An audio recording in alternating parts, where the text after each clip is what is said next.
This week, in Cabot, Arkansas, a popular real estate agent vanishes while showing a rural home, leading to an investigation that could be a race against time to find her alive. But the end result is a horror story complete with insane plot and terrible brutality. Welcome to Small Town Murder.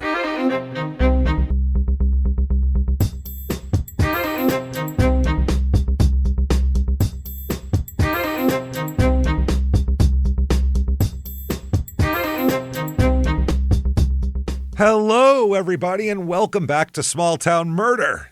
Yay! Oh, yay indeed, Jimmie. Yay indeed. My name is James Petrogallo. I'm here with my co-host. I'm Jimmie Wissman. Thank you, folks, so much for joining us today on an absolutely crazy edition of Small Town Murder, as all of them are. Let's be realistic here. They're all crazy. This one fits right into the pantheon of crazy, so I can't wait. It's a really weird one and a wild one. We'll get into all that. First of all, though, shutupandgivememurder.com is where you get all of your tickets for live shows. So go there, get your tickets today. I think there's a couple left in San Diego from our holds that we put out. Couple there. Otherwise, Seattle, Philly, D.C. Oh, no, D.C.'s gone too. So Seattle and Philly are what we have at this point. So get in there, get your tickets right now, and keep your eye out because we release our holds from time to time. And so you might see a pocket of 20 tickets pop up in a sold-out show. So keep your eyes out, and if we see it too, we'll let you know. Do that, shutupandgivememurder.com. Also, listen to our other two shows, Crime in Sports and Your Stupid Opinions, which are hilarious, and you're missing out if you're not listening. And then get yourself Patreon. There you go.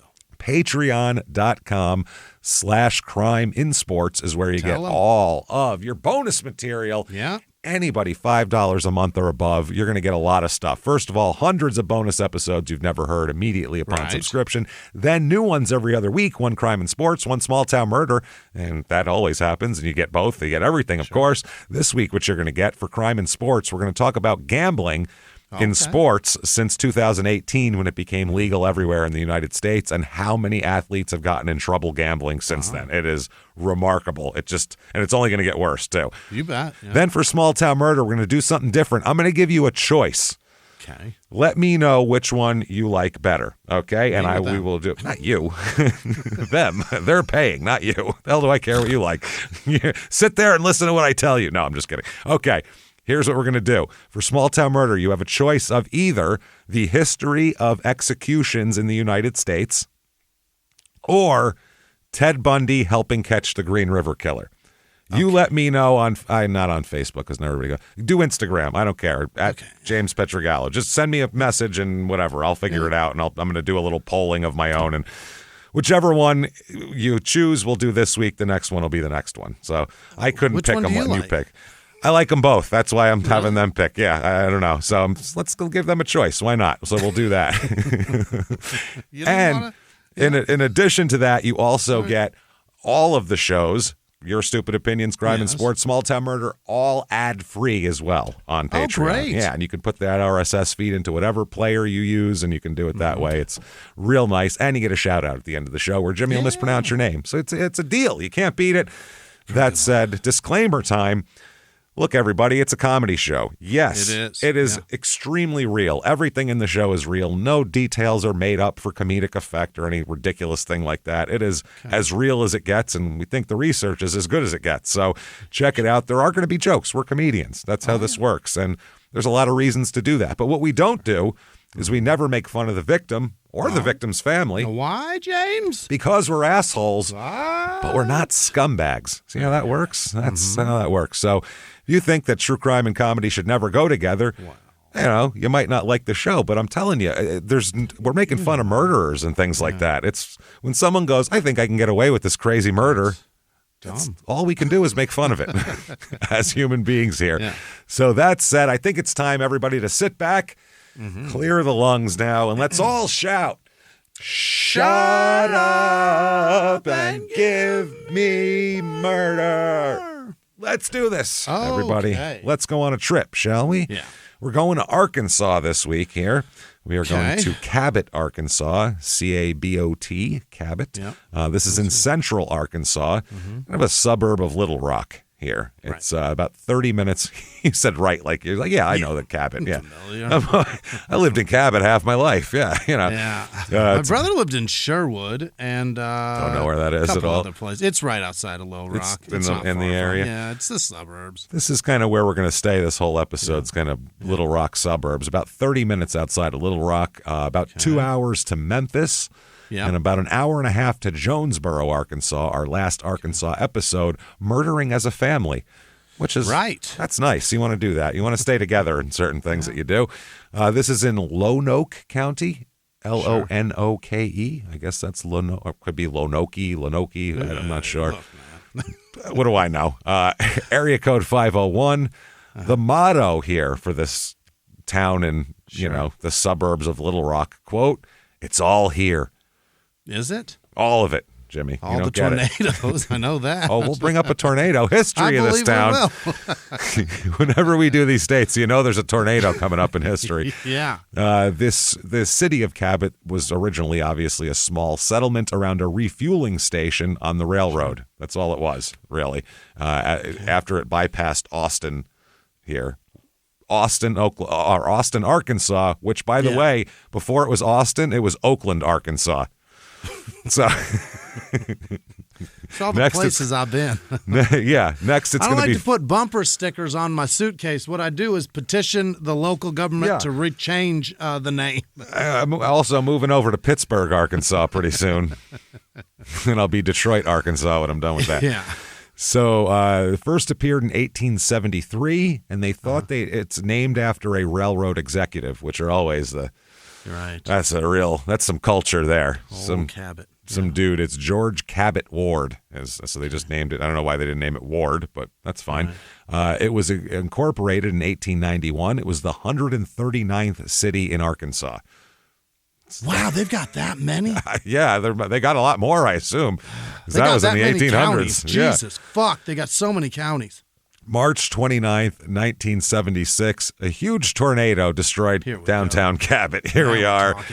Killed 5 people, destroyed a shitload of buildings, and caused a festival that we'll talk about and things to do as well. We got the Twister Fest. Oh, yeah. It was it wasn't celebrating the tornado. It was to bring us together as neighbors. Twistival. Yeah, the Twistival. Cabot Twistival. The population has gone up a ton. It was in the early 80s, it was 5,000 people here. Now there's 27,000 people here about. So my God. It's really gone up a lot as people have moved out of Little Rock here. Yeah. Reviews of this town, here we go. Okay, 5 stars. We've never been there. What do we know? Never. Let's find out what the residents think. 5 stars. Cabot is a very quaint and safe town. The schools are amazing, and it is in close proximity to Little Rock and Conway, which are bigger cities. Oh, Conway. Got to go to Conway, Arkansas. Housing is affordable, and there is actually quite a bit of places to eat and shop. Overall, it's a good town and a good place to raise kids. When's the last time you talked about Conway? I think we did it on this show. Arkansas. Yeah, that's what I mean. Yeah, that's what I mean. I think the show. I've never heard of it otherwise. Yeah. Named after Conway Twitty, of course. That's where they. Yeah. Ladies and gentlemen, Conway Twitty. Conway Twitty. 3 stars. There is just food and shopping. That is all there is in Cabot. I thought it was all here, though. Right. What happened? And literally nothing else. Don't move here. So it's houses and strip malls is what they're saying. Right. Here's another 3 stars. I like this one. Cabot is a very nice place to live. The public schools are very good. I never had a problem with the schools. I like that Cabot has the option to graduate early through the ACE program. I also love the little strip mall that we have. Have you ever said I love the strip mall that we have? The strip mall. It has a Marshall's, and that is probably my favorite store ever. Dang! They got a Marshall. If a Ross comes to that town, her head's gonna fucking explode. Blow her fucking mind. They got Perry Ellis in that store. Oh my goodness, God! I saw Liz Claiborne. 1 star here. Yeah. Ugh. I am not from Cabot. That's the first issue. 3 years here and still no friends. Oh. They don't take to outsiders? Oh, well, either that or you could be an asshole also. Right, you never maybe know. it's you, man. We don't know. That's what I'm saying. I'm the first to blame, this sort of thing, but, I don't know. It could be you. The only thing I have experienced is absolute snooty, stuck-up fake people. I travel to Little Rock for activities and for shopping. It's like two different worlds. Okay, so yeah, the small town and the smaller city are still very different. I've never been so relieved to move, and people who were born and raised here will speak very highly of the town. But if you're not from here, you will see the town in a whole different view. You bet. We don't take kindly to outsiders around here. Right. People, 26,411 is the current population. Few more men than women, or few more women than men, I'm sorry. It's about 50.8% women. Median age here, slightly below the national average, about 3 years. It's 35.8 here. So that's pretty low. Higher marriage rate than normal. It's about 54% married, which we get in these like suburbs outside of these bigger cities. More people are married with children here than most places. Race in this town, 88.9% white, 1.4% black, 1.5% Asian, and 5.7% Hispanic. Religion here, normally in the rest of the country, 50-50. Here it's 46.5%, which is lower than I would have thought, honestly. But the highest one is going to be, it's going to be Baptist. Yeah, as we know, Baptists are the Catholics of the South, obviously. They are. That's pretty much it. I mean, it's mostly Baptist and a couple other, other Christians, 0.0% Jewish. It's pretty Baptist. Unemployment rate about average here, maybe slightly below. Median household income, little below the national average. It's $62,654 here. Yeah. Like 7,000 less than the national average. The cost of living here, which is what's important, I guess, in terms of that shit, is out of 100, which is regular, it's 82 here. Yeah. And the housing is the lowest thing of all. The median home cost here is $211,800. Yeah. Which is pretty inexpensive. In Arkansas, because you can't insure it. Yeah, no, the tornadoes will take it. The twisters will take it. In Arkansas, the median home cost is $181. So that's like a little less than half or a little more than half the average. So that's good Lord. It's pretty cheap. And if we've convinced you, damn it, Cabot, Arkansas is the only place for you. That's where you got to be. That Marshall's is calling you. You're like, I sense deals in the works here. We have for you the Cabot, Arkansas Real Estate Report.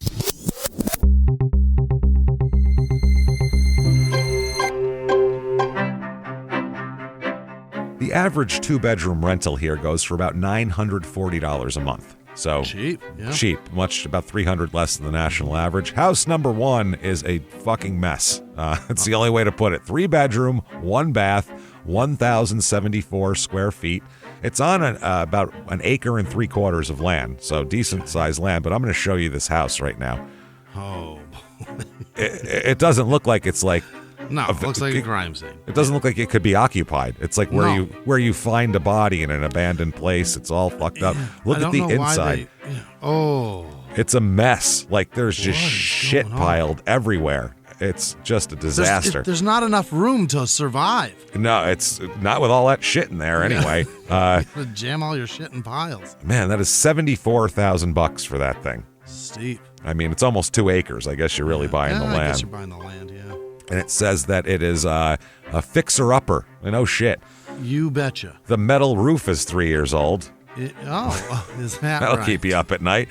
And it has central heat and air that don't work, it says. Central heat and air non-working, exclamation point. Like that's a selling point. But it does have a window unit and a wall furnace. So there is that. Okay. And a roof that ain't rusty yet. Oh, man, I ain't even rusted yet. Here is one, a 3-bedroom, 2-bath, 1,566 square foot house here. This is kind of a nice family house.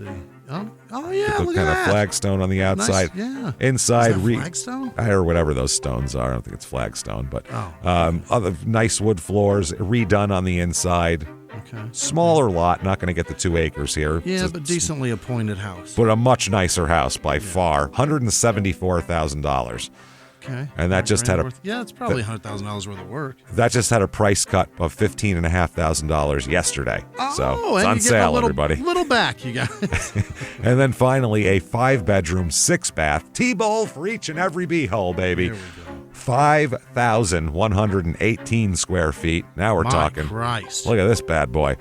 Ooh wee. That's a big house. A big old house. Lots of 4-car light blowing garage. through the windows. That looks great. It's a nice house. It's goddamn nice. It's on 2 acres also. $820,000 for that. Well, which is expensive. 5,000 square feet a house. For Arkansas. But yeah, if you put that house in that land anywhere else, it would be extremely expensive. Sure. Things to do in this town. Okay, let's find out what there is here. First of all is the Cabot Fest in downtown Cabot. It says largest celebration in town. And this is the one, it was established in 1978 to celebrate Cabot's resilience after the tornado. Yeah. That's literally what it was for. And it says it continues to be a symbol of community, spirit, and togetherness. Yeah. It offers something for everyone, which I'm not sure about that. What do you think it offers for me? What do you think I would like there? Maybe there's an Italian truck, James. Yeah, that's what I love. Italian food from Arkansas. That's where I get it. In a truck. In a truck. I like my food from a truck in Arkansas, mainly. That's where I buy it. This is fascinating. This is like that third little pig just gloating.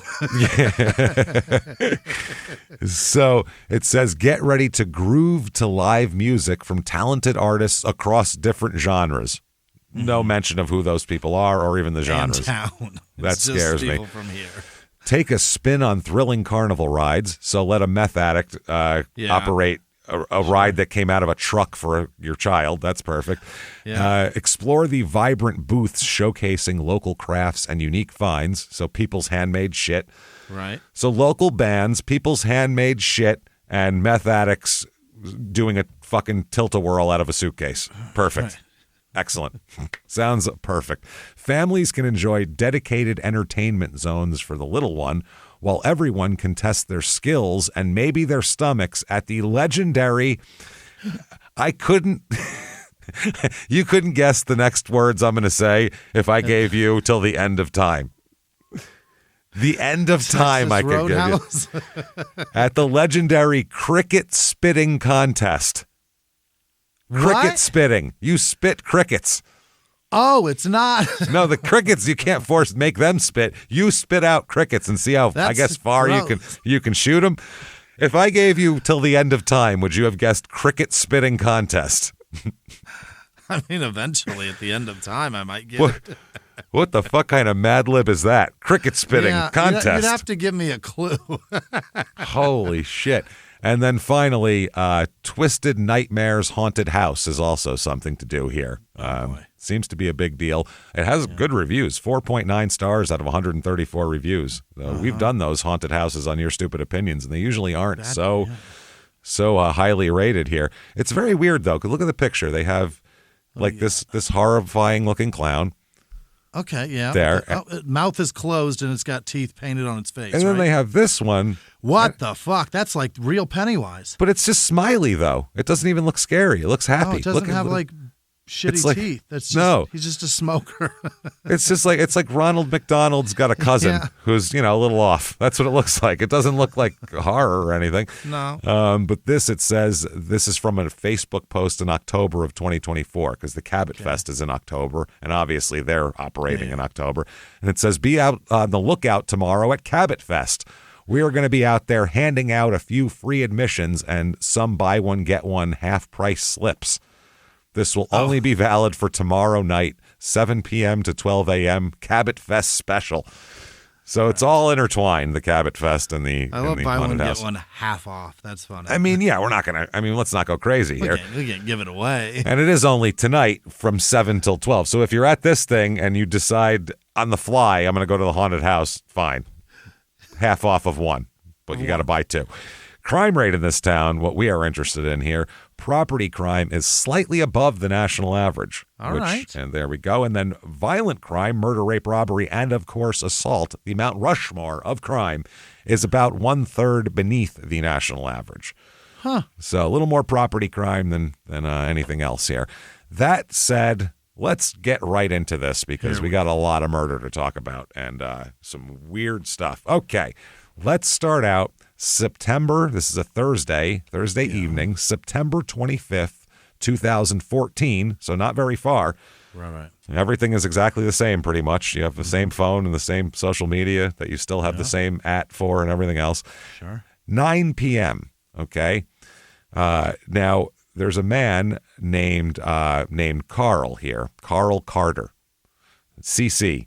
Yeah. Now, Carl Carter here, he calls 911. Yeah. Okay. And 911 says, what's your emergency? And Carl Carter Sr. says, my wife, her car is here. The door's open, but she's gone. Please help me. That's what he says. Please help me. Please help me. Yeah. My wife, her car is here. The door's open, but she's gone. Please help me. That's what he's saying. That's his quote. So police arrive, and it's not at Carl's house, by the way. Oh? Police arrive to an empty house, a for sale home, as a matter of fact. And they arrive. It's 14202 Old River Drive, and I'll give you some housing stats on that and everything in a little while here. And Carl is saying that, yes, my wife, Beverly, is a real estate agent, and this is the house she texted me that she was going to be showing tonight. Right. It got to be 9 o'clock, and I started to worry about her, so I came over here, and her car's here, the door's open, but she's not here. Okay, that's his story. 9 p.m. 9 p.m. She was supposed to show the house around 6. That was the plan. So she's got a brown Cadillac SUV in the driveway. Purse is on the passenger seat. Okay. So that's interesting. Credit cards visible in an open I mean, it's, if you wanted to rob something, there it is. The house door is wide open as well. Yeah. So now Carl says that he went, because they said, well, what did you do when you got here? He said, well, the door was wide open, so I went in. And I yelled, Beverly, and, I used my phone there's no power, so I used my phone flashlight looking for her, Beverly. Okay. He said, I checked every room, even the attic. Really? Yeah, which I was like, who the hell climbs up to an attic? That's wild. What, is it open? What is it? I don't know. It's probably one of those pull-down jobs with the stairs that come down. I mean, to go up there would be wild. Now, right away, investigators find that his fingerprints are all over the house, Carl's. Really? All over the place. So they're like, you had time to touch everything in the house. Right. In the minimal time it took you to go in, look around, and call us. You had time to touch everything, essentially. Right. But they're not finding a lot of other fingerprints anywhere. So they're like, I don't know about your story there, Carl, but we'll talk about it. Carl. So let's find out some background on Beverly and Carl and see what's going on here. Now, Beverly was born Beverly Lynn Lowndes, Lownes. Later on, she'll be Beverly Carter. But for now, Beverly Lowndes. She's born December 20th, 1963. She was born on the McClellan Air Force Base in Anniston, Alabama, as a matter of fact. And, she's very, she's kind of a middle America kind of a story. I mean, her dad was in the Air Force and just kind of a middle class, normal upbringing. Anniston, Alabama, huh? Yeah, which we've covered twice. She's got PCBs. She's got all sorts of PCBs. and a dipshit writing for a local paper as well. She's got a lot of stuff. I remember that place. Oh, we remember it well. I remember ripping that guy a new asshole and then getting no response, which was fun. She's probably I like got some health issues, this lady. So Beverly is very friendly and very good at meeting people. Very good at gregarious. She can just go up and talk to somebody and they feel like they've known her forever. One of those type of people. Yeah, life of the party, but just at making people feel comfortable and trusting her right away. She's just that kind of person, which would make sense that you'd be a real estate agent later. That's kind of the qualities that you need is. You'll move some houses. You got to move some houses with that personality. Yeah.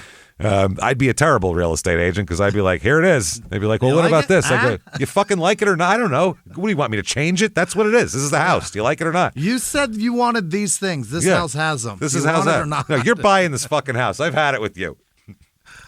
You buy this house or not, asshole? I'd be the worst real estate agent, I swear to God.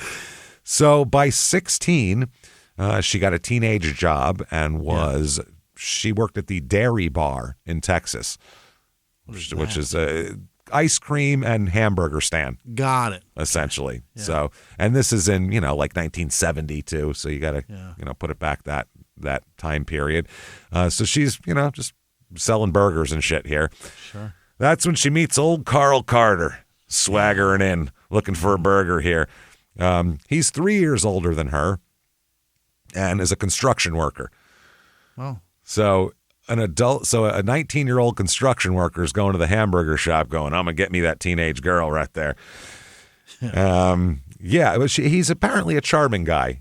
He's not the most refined, but charming, has a charm to him. Yeah. He'd order the same thing. Yeah, exactly. He'd order the same thing every day and always make the same joke, too. He's that guy. She'll remember me. Oh, boy. That's not going to get old. He said, I knew I was going to get a wife when I got that hamburger. That's what he said later on. I went in looking for a hamburger and a wife. No mayo, please, on either. Thank you. Pickles on the wife, but no, keep them off the burger. They have some trouble. They get married at the courthouse. No big wedding. No, nice. None of that, small town wedding Nothing shit. None of that flash. stuff. Yeah. No, they just go to the courthouse, and she didn't even have a wedding dress. Okay. They just went dressed in their regular shit. No big reception. Nothing. They just got married. They had some trouble early on in their marriage. Carl hit her one time. Oh, Carl. And she always says it once he hit her. He was drunk and he hit her. And they got over that. She believed him when he said he wasn't going to hit her anymore. And he didn't. I mean, they were together for 30 more years and he didn't hit her anymore. Don't know what he was thinking that one time. It's very rare that someone hits you once and then never again. So, yeah. Do we know how he hit her? Was it like a big deal? Was that, I don't know. Were there cops?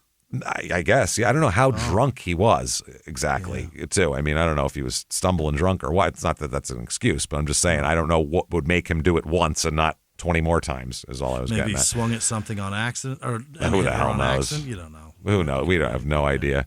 He cheated on her one time as well. Oh, really? So he makes every mistake just the once. These are two things that usually you don't stop doing. Yeah, right. Well, usually they don't stop. If someone hits you or cheats on you, that's because they're a woman beater or a cheater. That's only two things. So it's rare that they do those things once and then learn their lessons. That's very rare. Carl's a good guy. He will gamble all the mortgage money away, but he'll only do it once. He'll only do it once. That's the thing. Whatever he does, he'll do it once. That's all. Carl learns lessons. It's very strange. I swear I'll never do it again. Who believes that? Nobody. And he actually did. It's very strange. Wow. Beverly gave him a second chance on that one, too. And this is, by the way, not while everything is going swimmingly otherwise. Throughout the beginnings of their marriage, they have no fucking money. They bounce from trailer to trailer. Ooh. I mean, they're a young couple. They start having kids. He's got construction jobs. They're living in trailers. They'd have to stay with family sometimes so they could just have a place to stay. Yeah. It's rough. So they end up having 3 sons as well. Well, that'll help. That'll help. And we'll have 3 kids. All C names, by the way. Carl Jr., then Christopher in 1984, he's born, and then Chad is the youngest. Oh. So all C's. Carl, Christopher, Chad. Ran out of K names. Switched it up a little with Chad. It's like, I don't want people thinking it's with a K. Yeah, I don't want people thinking it's weird. So 2003, the family suffers some tragedy. At 19 years old, Christopher dies in a car accident. Fuck. Yeah, that's rough. The middle child. He's 19? 19 years old, yeah. So now Christopher at 19 already had a wife and a daughter. Dang, Chris. Yeah, a daughter named Bailey. Now Beverly ends up taking in Bailey. Really? I don't know if the mother couldn't handle it or what, but Beverly ends up being her granddaughter's, caretaker. Yeah. Hey everybody, just going to take a quick break from the show to tell you how to get better wine in better ways with Naked Wines. NakedWines.com. Yeah, you walk in the store and you look at the whole wine aisle and you go, oh my God, your eyes glaze over. It's just bottles. You don't know. Yeah. Unless you're a sommelier, what do you know about these, all these wines? So I don't do that anymore. I'm not going to go walk down aisles and not know what I'm doing anymore. That's why I love our next sponsor, Naked Wines. I'm telling you right now, you want to be a good house guest? Bring a good bottle of wine over. You will always be welcome at people's houses. I like wine a lot. I might not know everything about it, but I like it. I love it. It's good stuff, which is why I'm a big fan of Naked Wines. Sometimes you just want a glass of wine. You want to have it brought to you by the people who know what they're doing, and that's Naked Wines. It's in the rotation. Naked Wine is a wine club that directly connects you to the world's best independent winemakers so you can get world-class wine delivered straight to your door. Use code SmallTownMurder and the password for that as the password as well at nakedwines.com and get 6 bottles for just $39.99.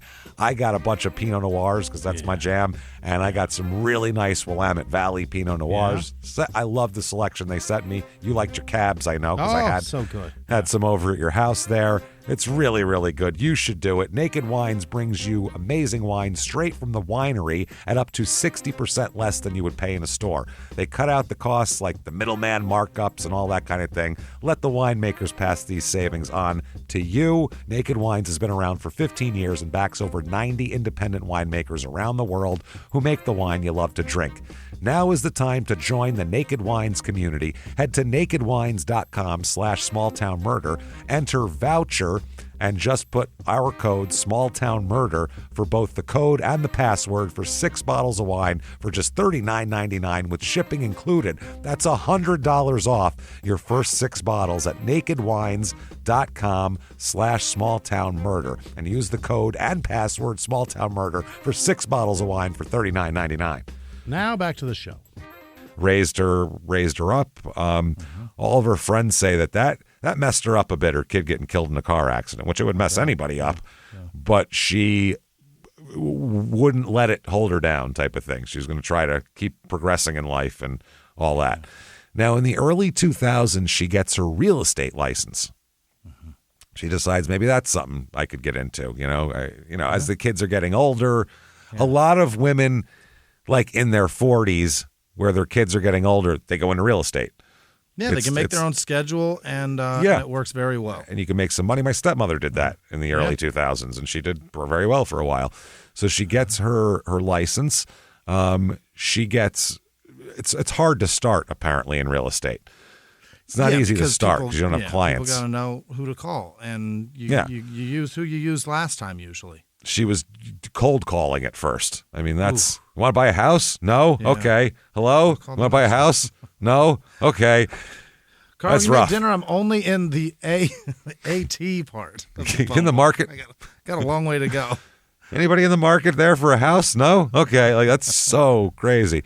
So it was tough, but she persists, and her personality is perfect for real estate. So she was going to figure it out, and then she did. She figured out how to do this and becomes a top salesperson in the company. Wow. What company do we know? It is Crye Leak Realtors. Okay. Crye is CRYE Realtors. It's in North Little Rock.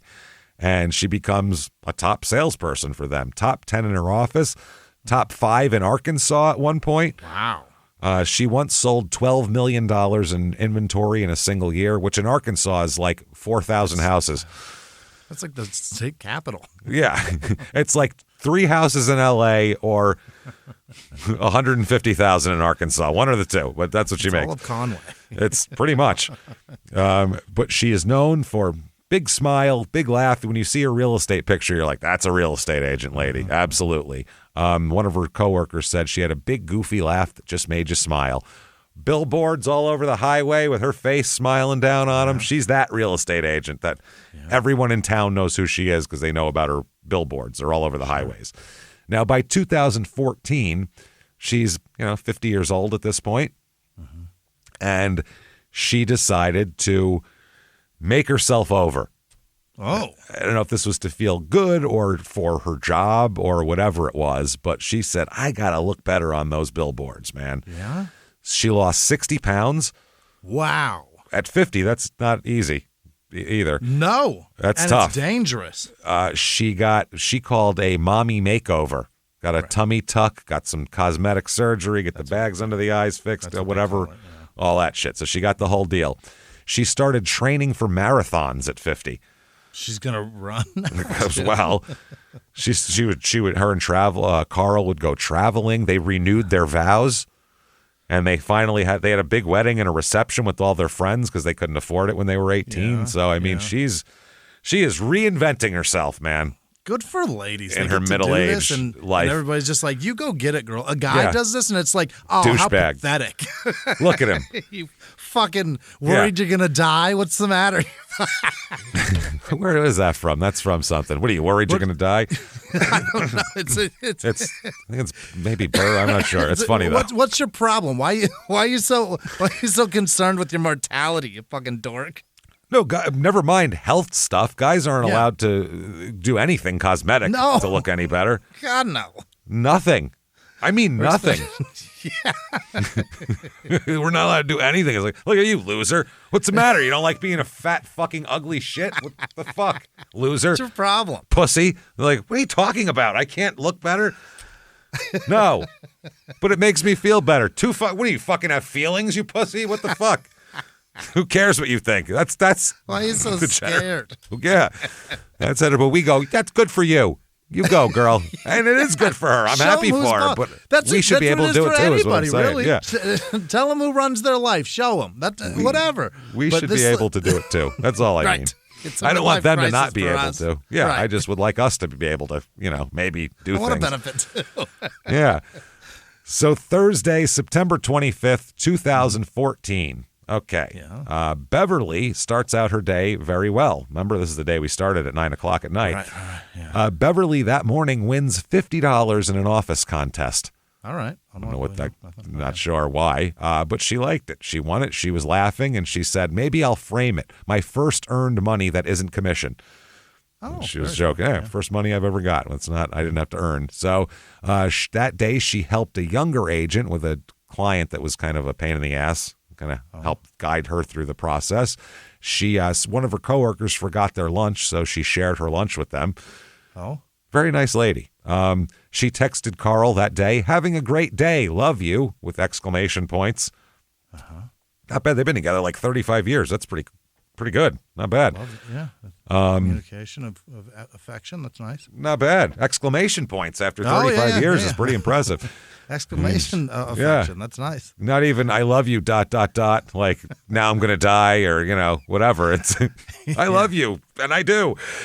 So she has a busy day, but she has one last showing at 6 o'clock, and that is a couple. A Stephen and Crystal Adams are interested in a property at 14202 Old River Drive in Scott, Arkansas, which is a small town of about 70 people, just outside of here. Yeah, very, very, very, very small place. But here's the house here. I can show you that.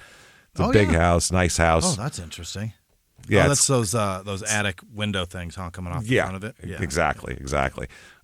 So decent house, and this is a house that's been on the market for a minute, and otherwise, because she had a long day, but she's like, "Fuck, this thing's been on the market for a while. Move it. I'm tired of looking at it." And there's not a lot of interest in it, and someone's interested in it, and they said they're cash buyers, and ready to, if they like it, they're going to move quick on it. So she's like, "Fuck, I got to do this." So one of those things, you don't feel like it, but you have to. So she says, "I got a 6 o'clock. I got to show these people, Stephen and Crystal Adams," and she said there's always a buyer for every house, basically.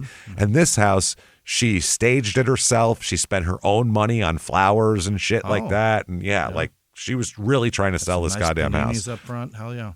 Yeah, do all that kind of crap.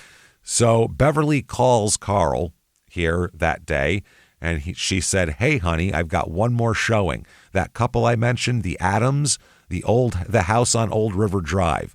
I'll grab Mexican food on the way home. My treat," she says. I'm going to sell this fucking house. I'm going to sell this house, and I'm going to grab me some fucking carne asada, and I'll be on the way home. Yourself a Jimmie. I'll be home in a bit. So she then texts him the address of the home every time she does a showing, she texts Carl the address, which is smart. Yeah, that's what you do. That's, Sarah sends me, if she's in an Uber, she sends me a screenshot of what it is and everything so I can hunt the man in case if he kills Scott it. and whatever her name Adams ends up being like a real Adams family. You never know. You know where I'm at. Yeah. Yeah, that'll work there. That was so 9:30 p.m. That's when Carl Sr. calls 911, says, "What's your emergency?" And my wife is here. The door's open, but she's gone. I said, police arrive. He tells his story. He's got fingerprints all over the fucking house. Right. That's the story. So 10 p.m. to midnight, the police are really going over this place with a fine-tooth comb because it's clear that nobody just leaves their car in the driveway with their purse wide open with all sorts of shit and the house door swinging open too. There's got to be somewhere nearby. Yeah. So at this point, friends and coworkers start to gather at the scene as well. And this is like late at night on a Thursday night. But they hear that what happens, so everybody comes here. Now, they notice that dust disturbance. There's some dust disturbance on the floor. And when they look at it in whatever light you can see that someone, basically it's a person laid down on the floor. You can see that. That's how the dust is disturbed in the shape of a person on the floor. They also find tire tracks on the lawn near the front door. Oh. Like somebody backed their car up to the front door on the lawn. Got it. Yeah. That's how that goes. And neighbors, when they canvass the area, neighbors report seeing a skinny white male with a black car around earlier in the neighborhood. They don't know if that was, they didn't see them like leaving the house, but they saw him in the neighborhood. In the neighborhood earlier, skinny white male with a black car that they haven't seen before. Okay. So 1 a.m. comes around. It's now about 7 hours since anyone's heard from Beverly. Right. At this point, which is a little bit weird. And at this point, everybody's texting her too. I mean, that there's some foul play here just based on the It's very strange, yeah. If I see the purse on the front seat, I'm going alien abduction is best case scenario here because this is no one leaves their purse on the front seat. So that's what's interesting here. Now, they're all texting her. At one point, Carl gets a text back from her at 1 a.m. Oh. Carl gets a text back. And it says, "Sorry, phone being dead, having drinks now." That's what it says in the text. It's like now, she doesn't know that we found her car. Yeah, like I'm just out. I'm having fun. I'm having drinks. I don't have my ID or my purse or anything like that, or any money to pay for them, but I'm out having drinks. They bought the house cash right so fast. We're celebrating. Left the front door open and we're having drinks already. Champagne's a poppin'. Yeah, right. Carl knows it's immediately not Beverly. Number one, because that's ridiculous. And number two, she never, ever, ever drinks. Doesn't drink, period. So she ain't out having drinks. No.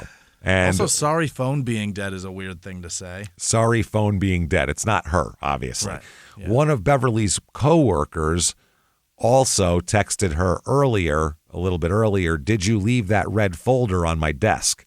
Which is real estate code for "Are you in danger?" Oh. It's an industry standard thing they all do. Nice. "Did you leave that red folder on my desk?" means "Are you in danger?" So if you hear someone saying that, they think you're a creep. That's what that means. They think you're a huge fucking creep and a problem.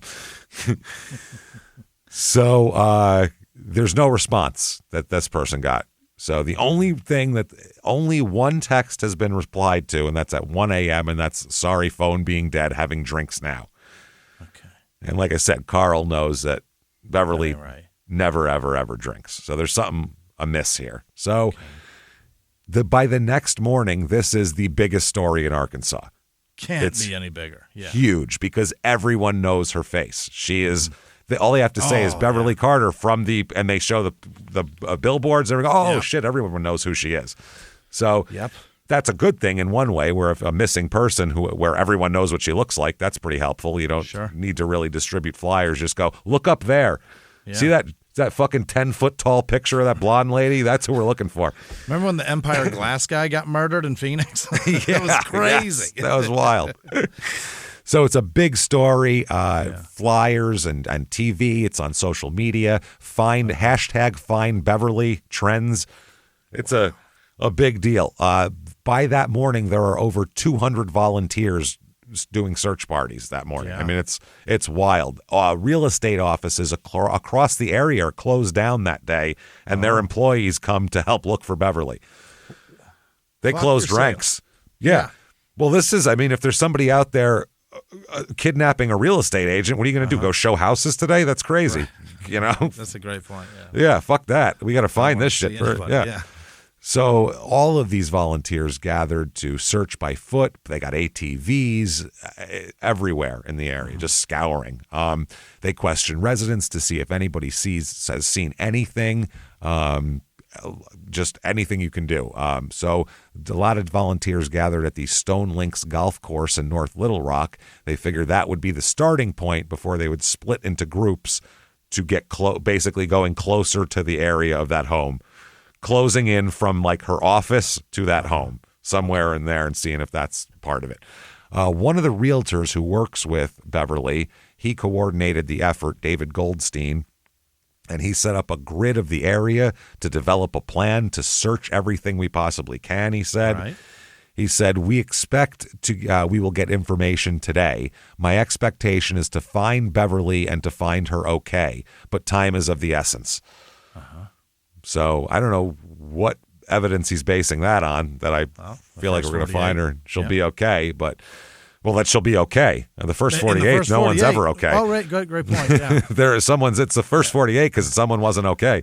Yeah, well, but the first clock doesn't start. If you don't find him in the first 48, it's a problem. Or if you don't solve it in the first 48. Solve it, yeah. A kidnapping, if you don't find it like in the first hour, you're in deep shit, basically. Yeah. Okay.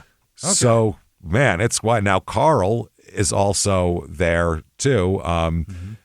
He said that it means everything to me. Everybody's support, the prayers and emails, the Facebook posts, the sharing, everything. It just shows that what we give is appreciated, and it comes back when we need it. Right. Now the volunteers, they're looking in all the drainage ditches. They're knocking on doors, and every door they're looking. If a bush looks disheveled, they'll go in it. Like, they're just looking everywhere. A lot of people just walk the shoulders of the US 165 highway, just poking sticks into the tall brush. Wow. Just looking for anything as they walk down the highway, and also waving big signs with her picture on it as the cars pass by too, saying missing with her picture. I have a picture of one of these people doing it. Deputies respond to reports of several possible leads. But by midday on Saturday, all of those leads turn out to be bullshit just dead ends. Yeah. One group found a towel along the highway.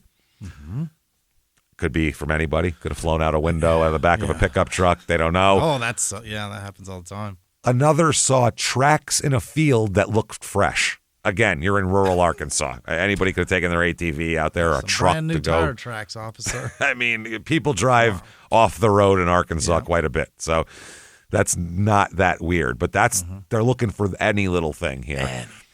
One person here, Susan Vaught, who worked with her at the real estate office, said that she learned of this in the middle of the night. She got a phone call, and she helped investigators to access Beverly's computer to try to find out who she may have been showing the home to.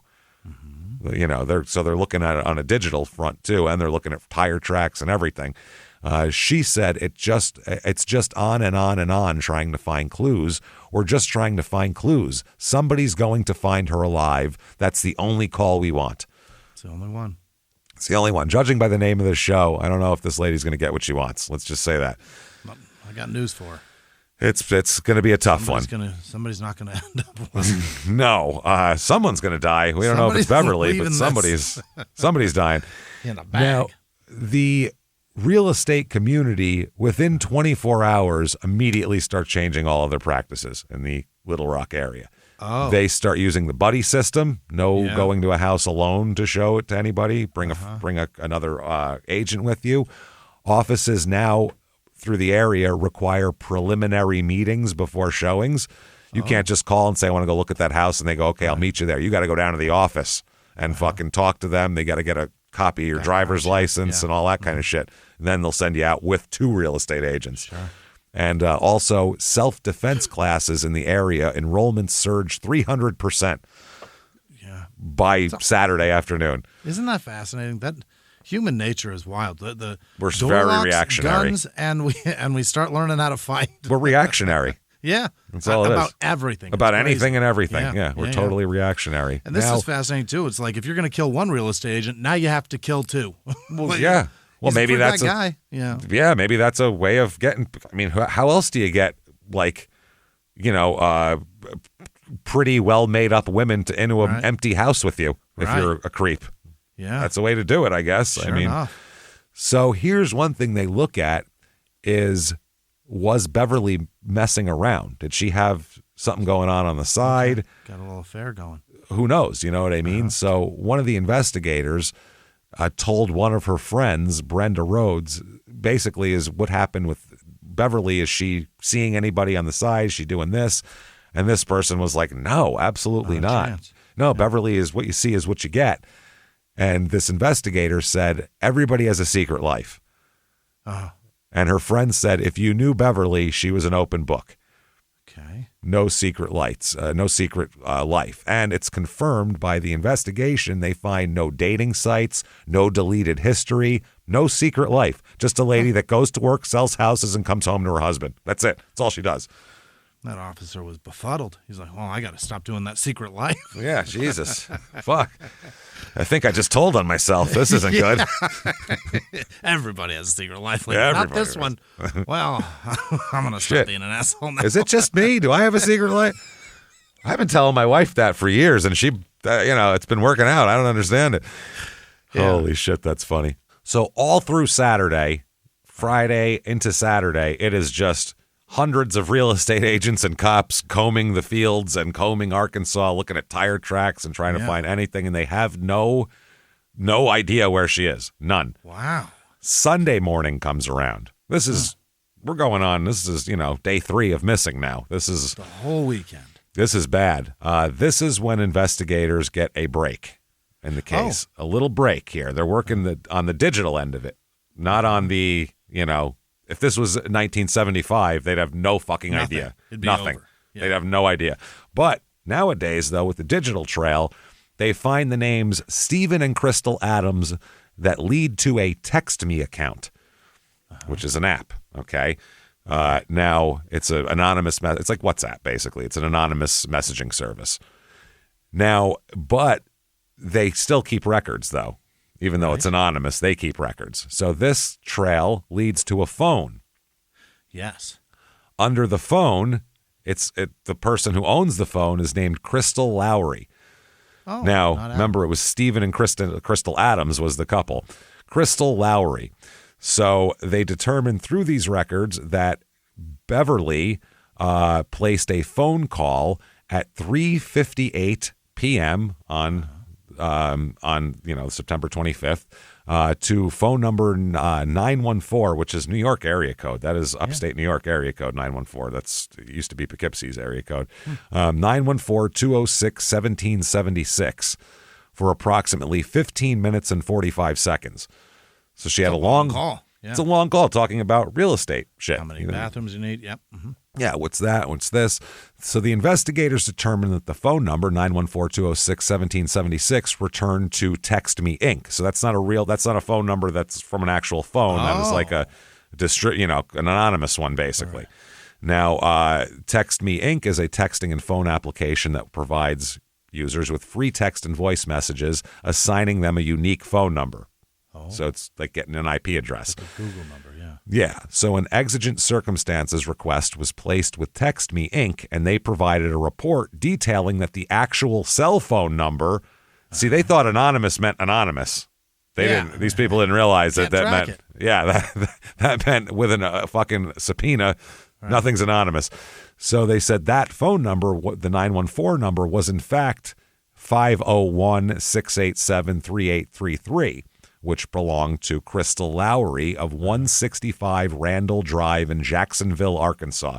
Name your cities after anything but the ones that other people have used, please. Stop it. Austin, Oakland, Jackson, enough, Arkansas.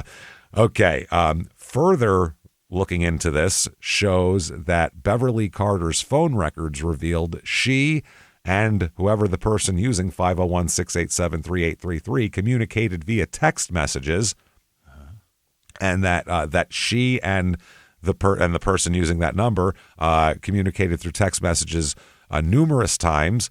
However, the text message content, they don't have that. Okay. They just know that there was data transactions.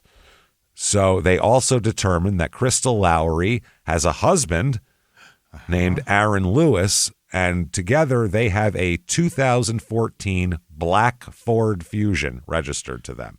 Yeah. Okay. Now, Crystal's husband is Aaron Michael Lewis, and he is born January 13th, 1981, so he's 33 at this time. And they look him up, but turns out he's a skinny white male driving a black car. Oh. That's interesting, that Ford Fusion. He's also on parole at the moment. In Little Rock. He also has a Daredevil dirt bike YouTube channel. Really? Where he does dirt bike shit. I couldn't find it now, but he had this YouTube channel where he's like, I'm a douchebag. Look at me. Watch me break my neck. And then he goes and does dumb shit. I don't get those. So September 28th, the next day, they decide, let's keep an eye on this Aaron Michael Lewis and see what he does. Yeah. Maybe he has, because maybe he's the kidnapper. Maybe he has Beverly, or maybe he'll lead us to Beverly, basically. Right. Yeah. So if we grab him and she's somewhere, he might not tell us and she'll die. So sure. Yeah. They got to play this really. This is a delicate situation. What do you do exactly? There's a lot of nuance here. So to figure out what's going on with Aaron and what the best approach is, by the way, Aaron is Arron. That's how you say it. Two R's? Two R's. Whoops-a-daisy. It's like, what is happening? That is all fucked up, That's man. a fine way to find out your mom's dumb. Oh, well, I was just going to tell you his background, and he hates his mom, and maybe because she named him Aaron, and he's had to respell it all the time. Nope, not two A's, two R's. God damn it. So, little background on Aaron. They find out that Aaron is born in Ruston, Louisiana, was raised by his parents. Here, he said he was an only child. His home life as a kid is described as a bunch of chaos by him. Yeah. He expressed a lot of anger toward his family and his upbringing. He was not happy with it at all. He said his birth was a mistake and that his mother was often unfaithful to his father, so he didn't even know if he was really his father's. Who knows, basically, is what he said. Boy. And he stated his mother was an alcoholic. Such a drunk that she couldn't spell Aaron, which is really drunk. Or she just didn't want to name me after that guy from Stained. Well, one of the two. So he was 6 years old when his parents separated, and the divorce was finalized a couple years later.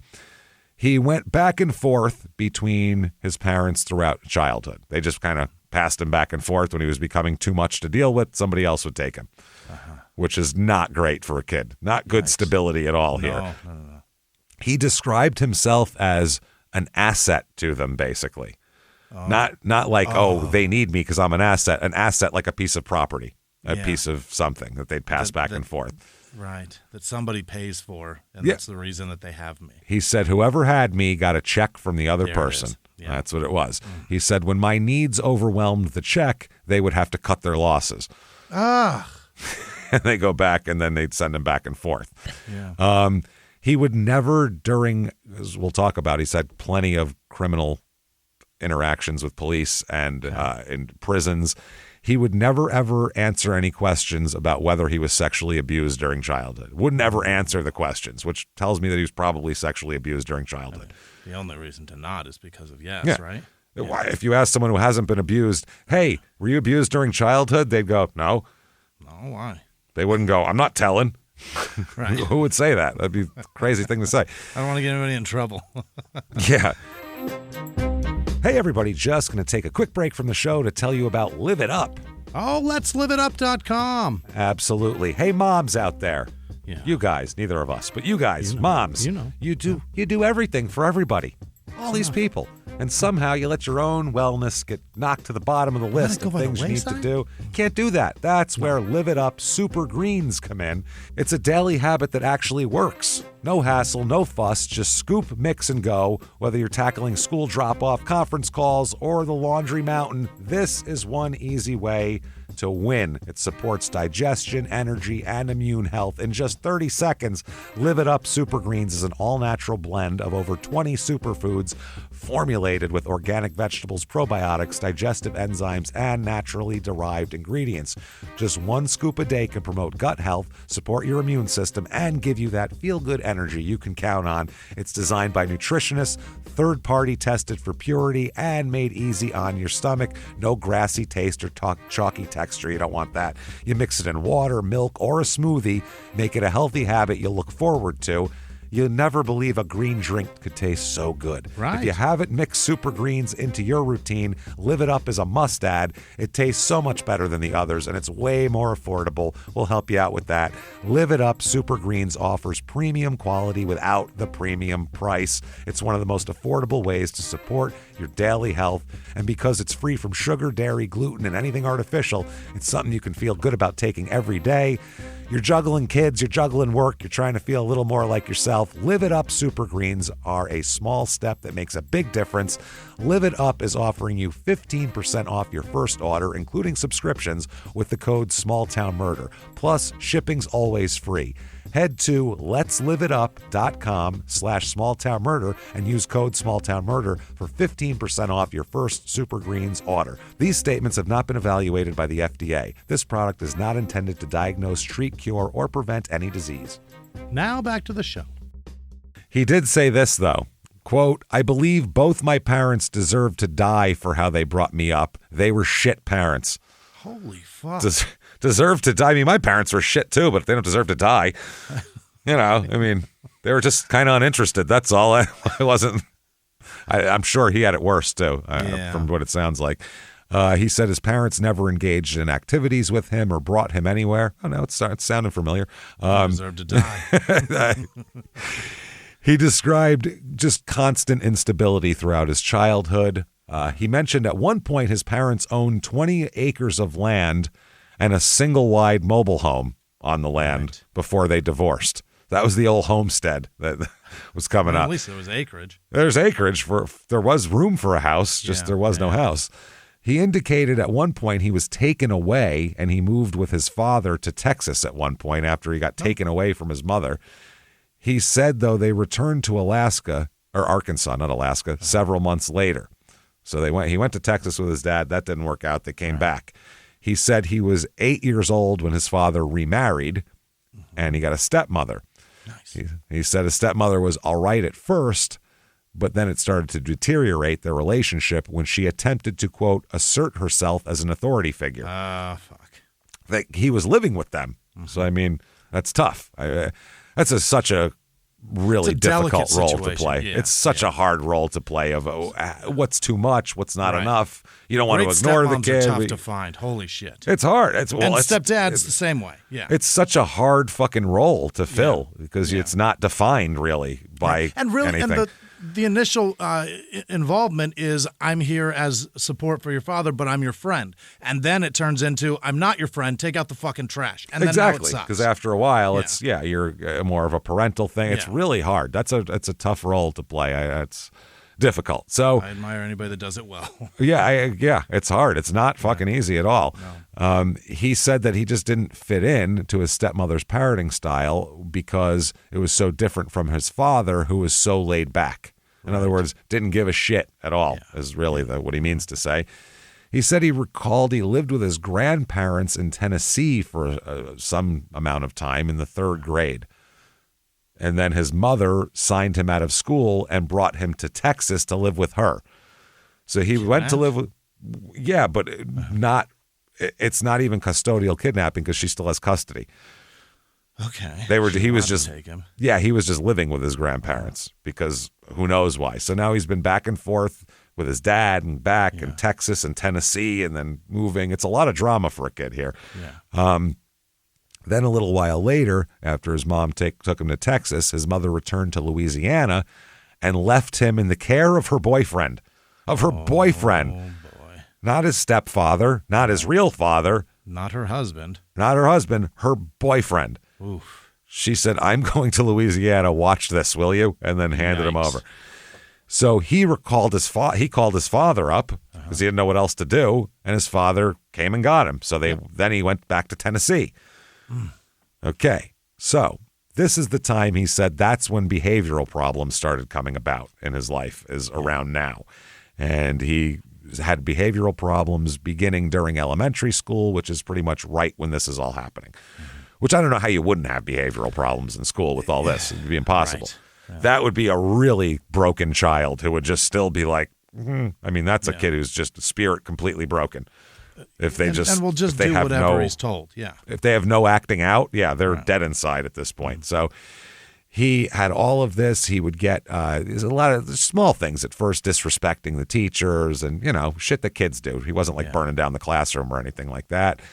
He would get disciplined or even paddled sometimes back then, which is, in the late 80s in the South, you could still paddle. Starting to be a not so good thing to do. No, I think it was not a good thing to do for about 20, 30 years before that. But at that point, it takes a while for shit to get to Arkansas. Yeah, society was like, that's not good. No. He was prescribed Ritalin in the 4th grade due to difficulty concentrating. So he had some ADD. He ran away from home all the time. His mother was charged with neglect on more than one occasion because he was a runaway and she wasn't even fucking looking for him because she didn't care. He said, this is a real weird quote that he has here. During childhood, he said he had a lot of associates but no friends. Associates? Who the hell says they have associates when they're 9? That's my associate. What a weird thing to say. This is my associate. We play jacks together. Like, what associate? What are you talking about? This is my associate. He has the best Pokemon cards. Yeah. This is my associate. He knows how to get past level 8-4 on Super Mario Brothers. So he's really good at it. He knows which fucking tubes to go down and shit to not get lost. Is he that dumb that he just mixed up the word acquaintance and associate? Because, I mean, I think kids, I don't even think any kids said acquaintances until like 14 or 15. Yeah, no, he's not dumb. That's the weird part. He's not a dumb guy at all. I think this is the way he puts it, is a lot of associates. He said that as an adult. A lot of associates, but no friends. Associates? Wow. Okay. I mean, technically, anyone you associate with is an associate, but sure, yeah. And culturally, we use that word to mean like a business partner or, someone you work, like a colleague, basically, associate, colleague, that sort of thing. Or a joke by a mob boss who says, my associate's going to search you now. Yeah. He started dating, he said, during adolescence, but never had any girlfriends until he was 23. Ooh. That is late to have your first girlfriend. So he also, though, was involved in some advanced classes, actually, and had good grades. He's not dumb. That's the thing. Yeah. He's not an idiot. He ended up remember they said they had that program where he could go through school quicker? Right, yeah. He took advantage of that. He fast-tracked his high school curriculum and said he graduated at 16. That ACE program? I don't know if it was that program or not, but he graduated, something like that. He graduated at 16 because he just didn't want to, he was tired of school. He didn't want to be there anymore. Yeah. So now a little bit about his background more here on drugs and alcohol and shit. He said that he first tried alcohol when he was 16, but he didn't like it. Oh. Not a drinker. No. He said he was typically the designated driver because he didn't like to drink. So he said that he may drink, on occasion, he'll drink up to 2 beers. Not a big beer, just not a big drinker. Okay. So 2 beers is the tops, and that's every once in a while. Yeah. He's not an alcoholic at all like that. He says he's tried marijuana several times, but wasn't into that either. He said he did like, during his youth, though, LSD, ecstasy, and meth. Those were the ones he liked. What? Those spoke to them, which are very different drugs, which is... It's fascinating to go to that and not enjoy alcohol at all. If you like LSD, that doesn't mean you like alcohol. No, I mean... Those are very different. The meth guy starts, he drinks early. But because it's weird. Okay, you got acid, which is LSD is acid, whatever. It's a hallucinogen. And then you got meth, which is just make you up. Ecstasy is a mix between the two of them, pretty much. Right. That's pretty much the effect you're going for, is a speedy acid trip kind of deal. a speedy, horny acid trip, you know? So that's interesting, but those are the ones he's into. He said he was hospitalized for 4 days at the age of 16 due to meth use. Yeah. The reason why he was hospitalized was he hadn't slept for 7 days. Whoa. And was severely dehydrated. Yeah. And he said he lost, I don't know how true this is. He said he lost 40 pounds during that time. I don't know how you lose 40 pounds that quick. I mean, your body's burning all day long, right? I guess. Maybe, yeah, I'm sure once he drank some water, he probably, that was 10 pounds, you know what I mean? Yeah. So he never really has drug-related arrests or anything like that, though. And he says as he grows up during adulthood, he's not really into drugs anymore at all. Just a phase, man. Just a phase, which is, you don't usually go through a 7-day meth binge phase. It's not a phase, you know what I mean? Like, LSD, you might do it. LSD, ecstasy, and meth phase. Yeah. LSD is a phase. Yeah, but not with all of those. And also the meth. Very addictive form of meth. Meth is the one that's, meth is not a phase. Ecstasy is a phase. LSD is a phase. I know plenty of people that did a bunch of ecstasy when they were 20, 21, never did it again. Just they were doing it while they were partying, while they were doing certain things. LSD, I did a bunch of acid in high school, but I haven't done it since I was fucking 18 because it's a lot. You know what I mean? It makes your brain, it's too much on your brain. I don't have that anymore. I can't do that anymore. I'm not going to injure my brain at this point in my life. But, you know, when you're 17, it's fine. But meth is, that's a profession. Meth. That is. That doesn't just injure your brain. That's not a meth phase. Injures everything. Oh, it's not a phase. It's fucking terrible. Yeah. It's the worst. So after high school, Aaron worked in a department store call center for a few months. Then he worked at as a cashier at a gas station. He'll end up getting a job at a cement plant later on here. Good. He started working for this cement company in 2014. His duties were to drive trucks and pour cement, which is exactly what I would think you would do at a cement company. Drive trucks and pour cement.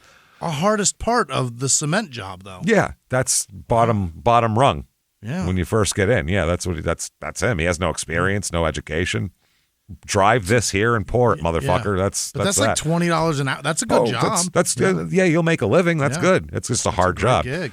It's early in the morning. It's, it's hard.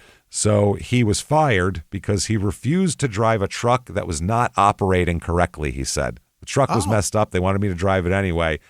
That's my guy. Stands on safety. Me. Hell yeah. Yeah, right. I'm sure that's what it was. I'm sure he's a real stickler, this guy, for safety. For the safety. Like, let me take some acid and snort this meth, and then we'll get it in the truck, because I care about safety. That's our safety rep, Aaron. He said that the work was easy and it paid well, so that's why he didn't mind doing it. He liked it. He has a commercial driver's license. He's got a CDL. He said he has 2 young children from different women as well. Oh.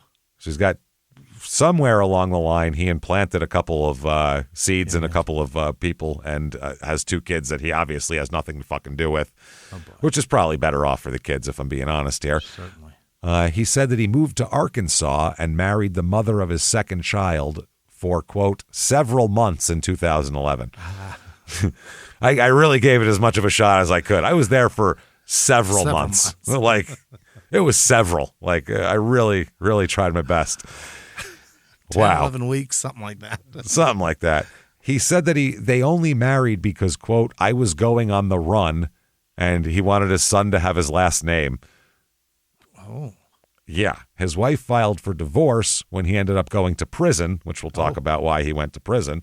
And the court awarded her full custody, and obviously he hasn't really seen the kid. He said that he has paid child support and tried to get visitation rights, but claimed that his ex-wife, quote, made me out to be horrible. Oh, he said it made me out to be like some kind of meth addict criminal or something. It's, It made me out to be just like an absent father that went to prison. I mean, yeah, just because I was in prison. One time in a psychological exam here, when they asked about past romantic relationships, he said, women are okay. Which is the weirdest thing I ever. He said, women are okay. They're part of life. Are they? Which I don't even know if that's, I've never heard anyone say that before. I don't know what that means. No, that's what I mean. Women are okay. They're part of life. They're fine, I guess. Is that all right? Backwoods way of saying can't live without them? Can't live without them. I guess it's simply they're just part of life. Like associates. I associate with several of them. One of them, I actually put an associate in her belly. Yeah. And she had it 9 months later, and I said, he's the cutest little associate I ever done saw.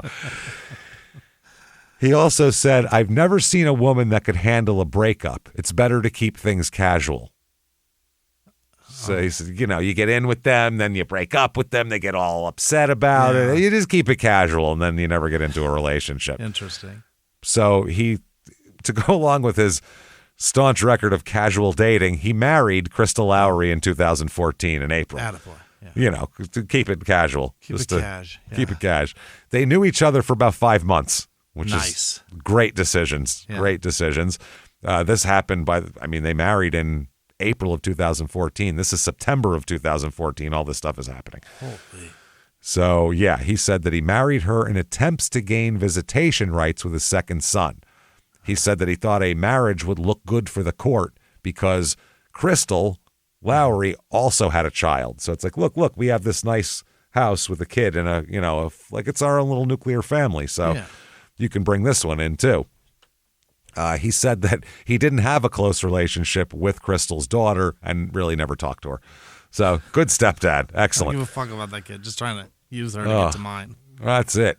He said, though, that his main interaction with the child was that Crystal liked to sleep in and that he was in charge of waking her up for school.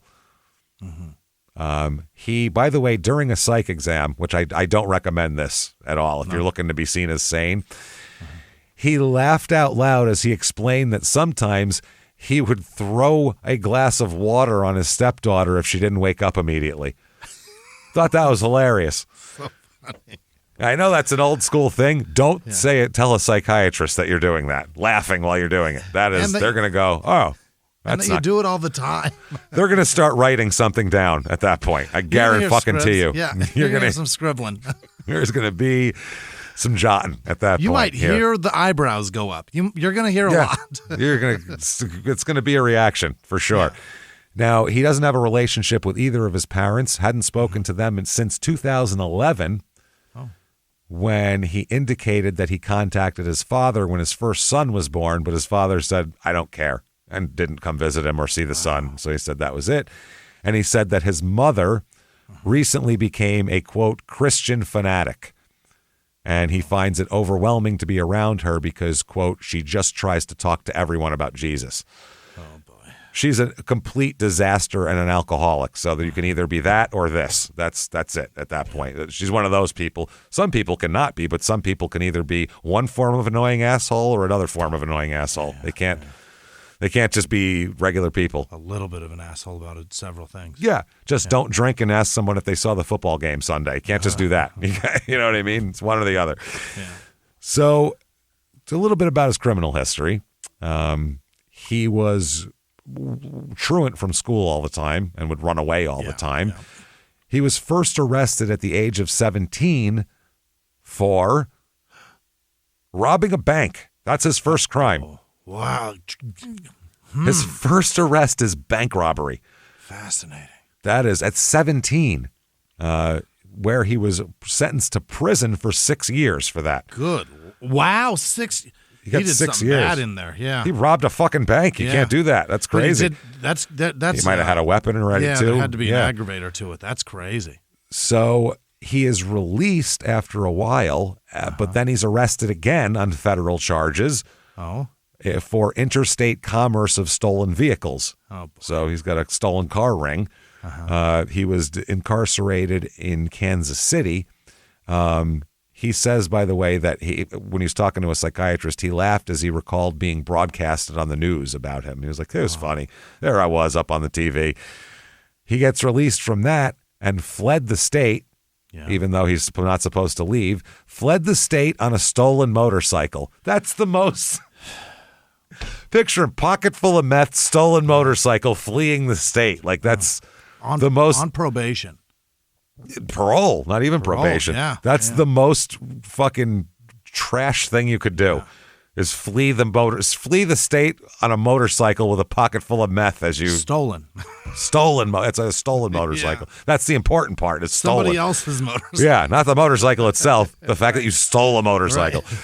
So he was caught in Texas, though. Mm-hmm. He was transferred back to the Bureau of Prisons in Colorado for 2 years because it's federal. He then violated his parole again by going back to Louisiana. Oh. So then in 2011, he was incarcerated at the Arkansas Department of Corrections on theft charges, and he was released on parole in 2013. He violated his parole in 2014, but then was let out again, and that's when he got married to Crystal, and then here we are. God damn. Okay. Now, according to some county records from the county jail in 2011, he was a problem even in jail in Arkansas. Oh, is that right? All sorts of write-ups for behavioral problems. He's an asshole. He doesn't listen? The only way I could put it is he's an asshole. That's just it. He's just an asshole.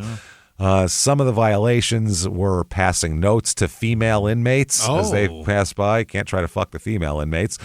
Being in possession of metal and other contraband items, shank-making materials. Sure. Blocking the vents, failing to comply with staff orders, defacing jail issue items, just typical asshole behavior, basically. Yep. He's several disciplinary write-ups for being unsanitary and failing to keep his cell clean as well. Wow. Which is actually a big deal among the inmates.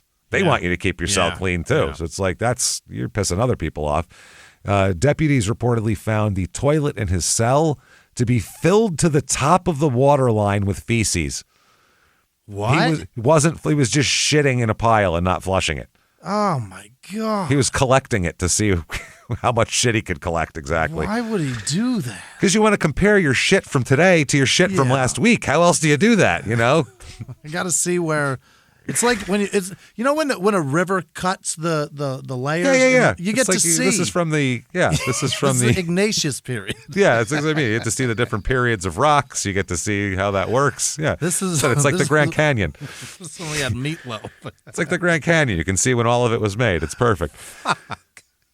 So that's disgusting. According to an incident dated December 4th, 2011, he required restraints because he would not stop kicking his cell door.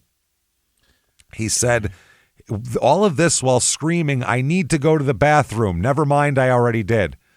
Oh, my God. And then he would piss on himself and shit himself. That's it. Say, "I need to go to the bathroom." Then he would shit himself and go, "Never mind, already did." And this was to make them upset. Oh. One of us is covered in shit right now, and it ain't me. Who should be upset here? So he did that on purpose. Someone who pisses and shits themselves on purpose to make other people upset is another level of weirdo. Yeah. He wouldn't take a shower after multiple requests. The staff had to physically wash him off and dress him because he was covered in piss and shit. That's when he wouldn't shower. He also had disciplinary action for sending unauthorized mail correspondence, as he would use other inmates' names as aliases to forward mail across the jail facility. Oh, my God. He's a fucking asshole. And he's also noted to have a history of smuggling contraband into the jail as well. Just doing put whatever something up he his wants. ass, too. And he uses his ass as a pocket, which is also strange. Right? Now, he was mental health-wise, he was taken to a youth diagnostic center in Tennessee at the age of 12 because he was, quote, acting out. He was diagnosed with ADHD and prescribed several different types of medication, including Ritalin, Prozac, and lithium. Ooh. That is heavy to give a 12-year-old. Lithium, yeah. Ritalin is, they give that to hyperactive kids. Yeah. Prozac for a 12-year-old's. That's crazy. That's young. And then lithium for a 12-year-old is... That's like if you're like severely bipolar, you know what I mean? Yeah. At 12, we're doing this. So he stayed in a residential facility in a while, but doesn't know how long. No one knows how long he was there. When he was asked by a psychiatrist what were his main difficulties, he said, this is great, quote, straight up rebellion. Straight up rebellion. Straight up rebellion, man. Solid hobby. Wow. And he also never went to any kind of therapy that wasn't like in a jail environment as well. Yeah. He reported that he saw a psychiatrist during his incarceration at the Bureau of Prisons in Colorado, and was started on different types of medication for his aggression. He's been prescribed Depakote, Paxil, Risperdal, and Seroquel. Yeah. Which is, and I think that's an antidepressant. Seroquel, they're all pretty heavy. Which is Paxil's an antidepressant. Yeah. Depakote is something a little bit different than that. So he claimed that the psychiatrist, that's an antipsychotic, isn't it? Yeah, that's. I think they give that to bipolar people a lot. Yeah. So he claimed the psychiatrist was trying to find the right meds, and that the Seroquel was the only thing that worked adequately. Wow. He said that he experienced rage when he becomes upset and requires medication to calm down. After being placed on Seroquel, his behavior got much better, and he was better, or he reported to a psychiatrist that he was better able to think before acting. So he wasn't just impulsive after that. He also said, though, they did not. The weird part is he said that he was satisfied with the federal system in general and the treatment he received, so he was okay with it. He does claim a psychiatrist at the Arkansas Department of Corrections, though, was a quack that wouldn't give him the medication he needs. As a result, while he was in jail, he received, quote, 19 disciplinaries during his last incarceration in Arkansas. Boy, oh boy. He said the psychiatrist only provided him printouts and does not believe in psychiatric medication. He got a Scientologist psychiatrist. Is what he got. I'm not sure if that's true, but that's essentially what he got. It sounds like, yeah. It sounds like the system does not want to pay for his psychiatric medication, so the psychiatrists figure out a way to not prescribe it. He also said, "This is what I look forward to: a psychiatrist who gives hugs and tells you what to do." Okay. He said that he had PTSD due to a prison fight in 2009 in which he was stabbed multiple times and flatlined. He died. Almost died.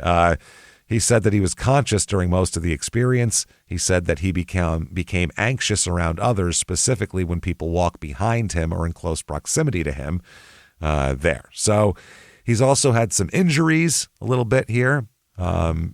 Physical altercations are really what caused it. If you have a problem with impulse control, you're probably going to get in a lot of fights. This is one of those things. Yeah. He indicated that at the age of 30, he was beat near to death, as he put it, while being robbed in Mexico. He was hit in the back of the head with a brick and suffered various injuries, including a collapsed lung, chipped teeth, a broken nose, broken ribs, and internal bleeding. He said he was hospitalized for 1 day and left the hospital against medical advice because he was, quote, on the run. So he leaves hospitals and gets married when he's on the run. That's what he does. He said most of his injuries healed, but his ribs were still deformed and he can't sleep on his stomach. That's the way he put it. He said another serious incident happened in 2009 while he was at the federal prison in Terre Haute, Indiana. He said that he was attacked and stabbed by 2 other inmates and collapsed lung again, and a severed ear and multiple lacerations. They're really getting after him. Fuck.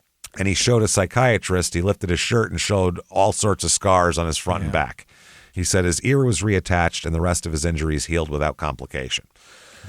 So this is who they're looking at.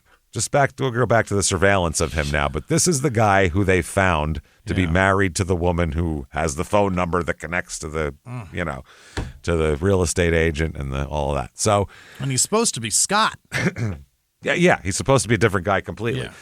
So it's Sunday morning, and they are setting up surveillance at the house where Lewis and Lowry live, Crystal and Aaron, in Jacksonville. They need to confirm that Aaron matches the description from the neighbor who saw a skinny white male.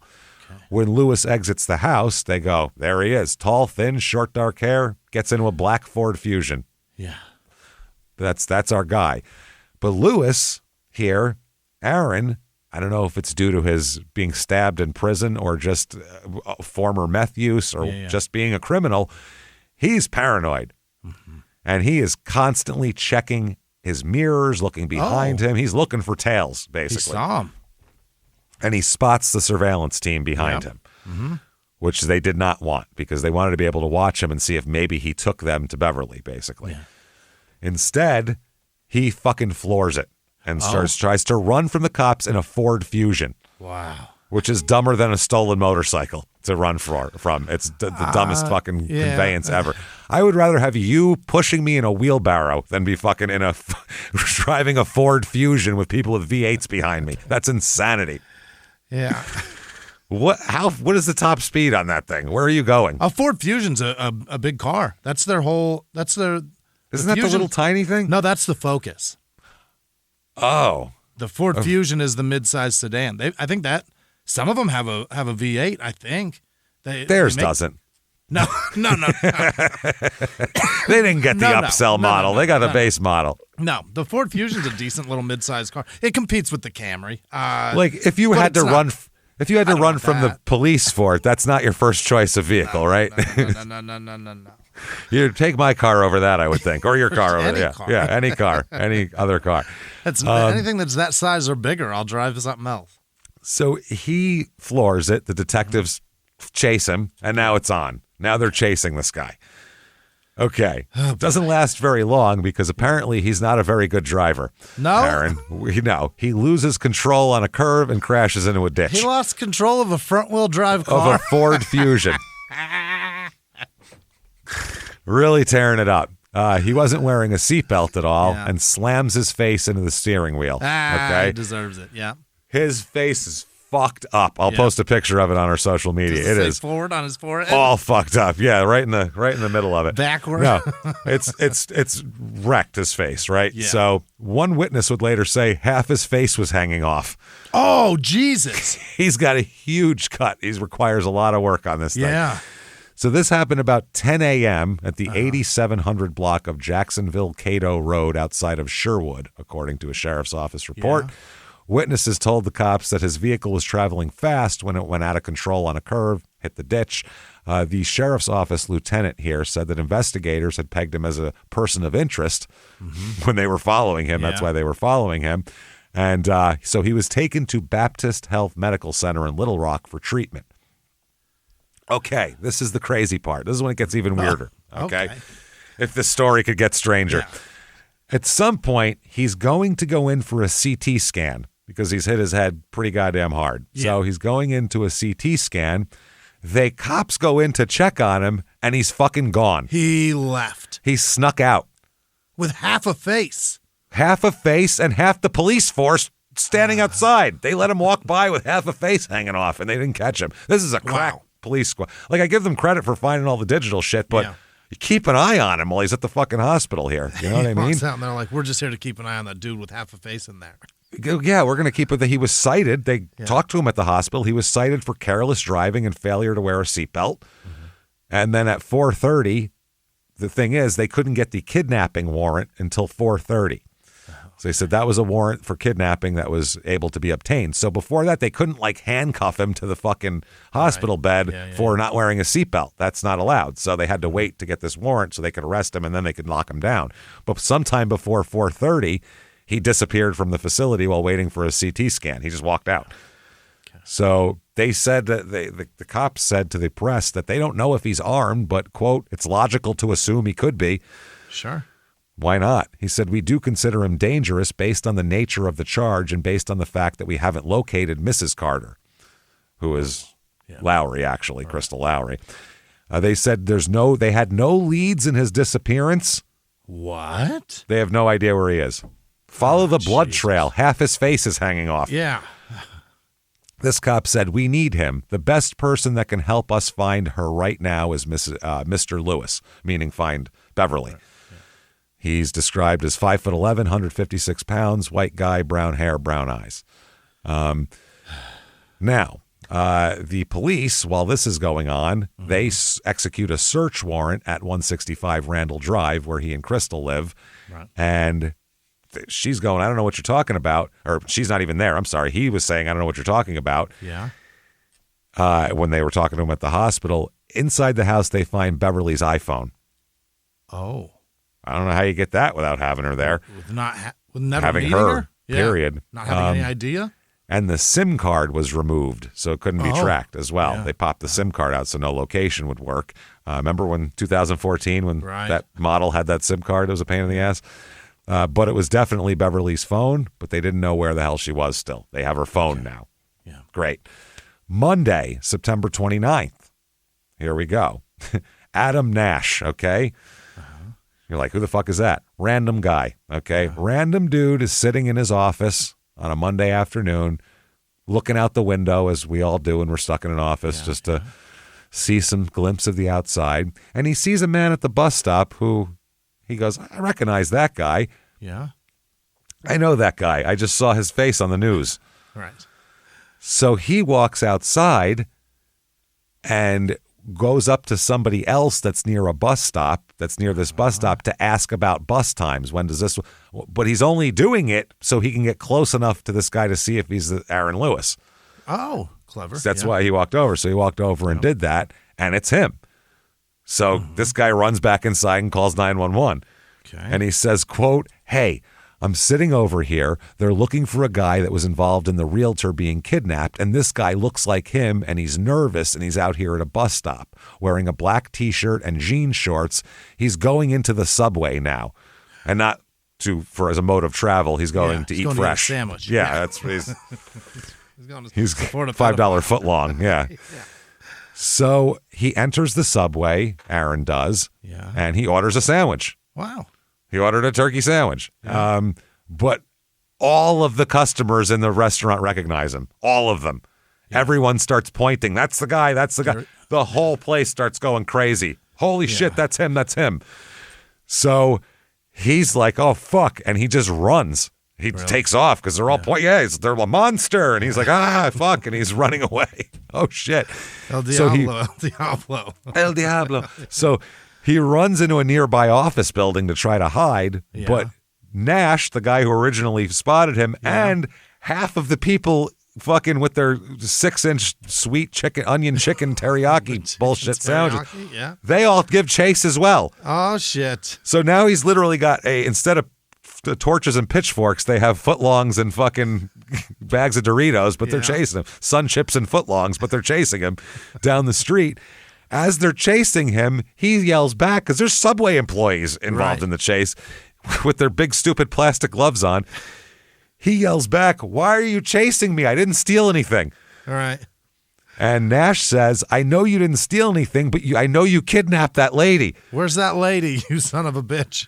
So Aaron stops and pulls a knife, and he's like, oh, you're after me for that? Because he thought they were chasing him because they thought he stole something. He didn't realize they knew what the fuck he was. So now he goes, oh, it's serious. He turns around, pulls a knife. And Nash stops and backs up and goes, hey, watch out there, buddy. Yeah.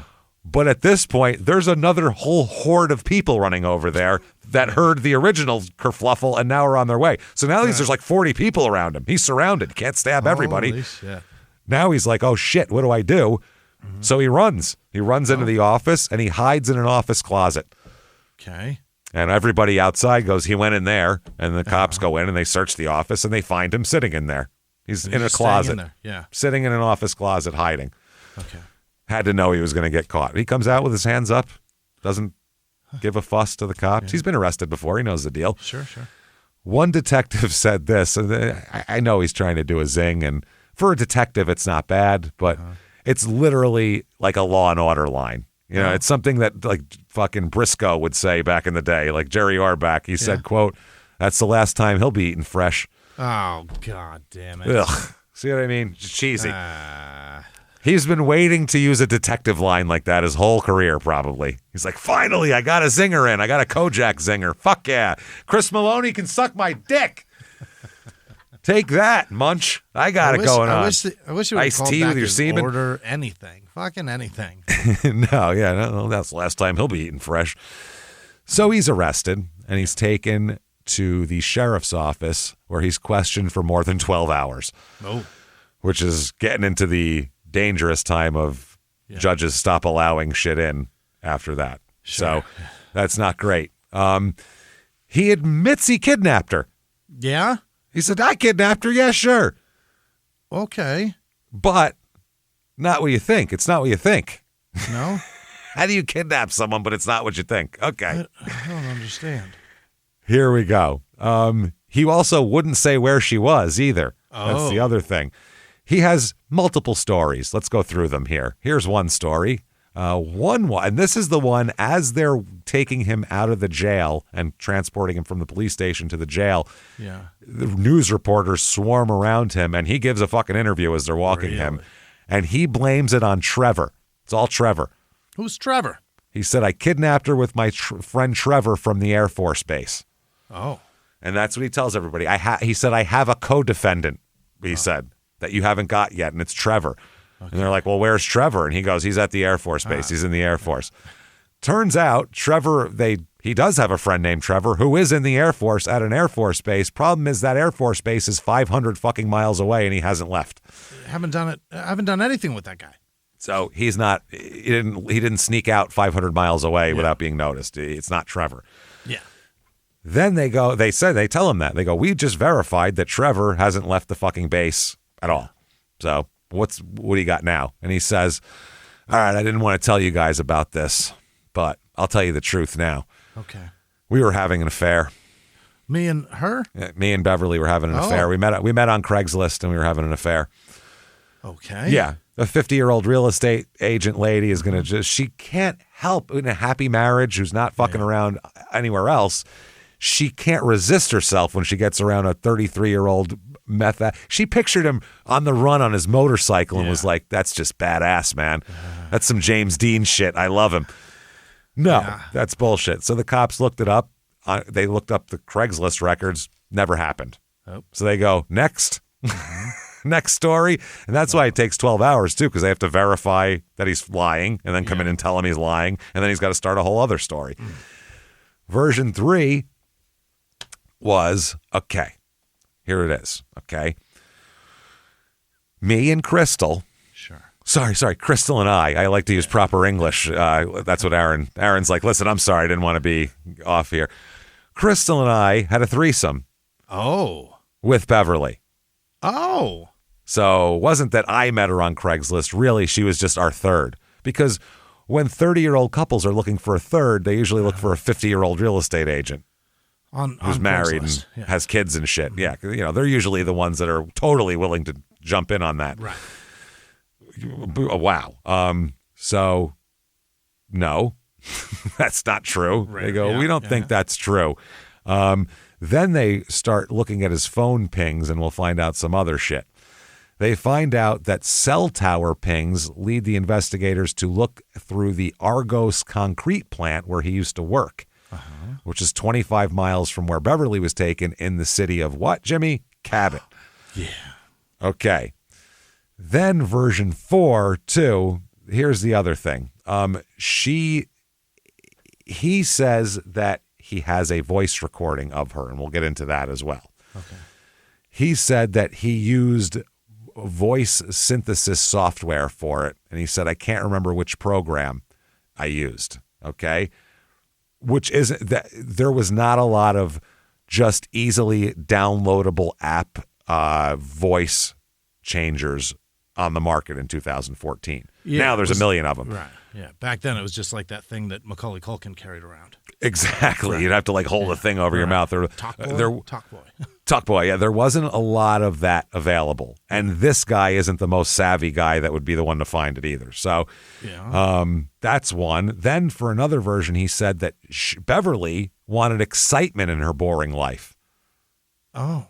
That's why she was having the threesome with them.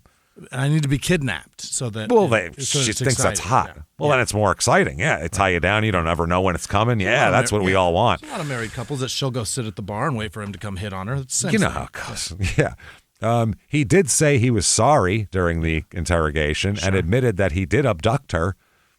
And after being shown that evidence strongly ties him to the case, but he keeps saying the abduction was like she wanted it or she didn't want it. It keeps going back and forth. Dangerous, yeah.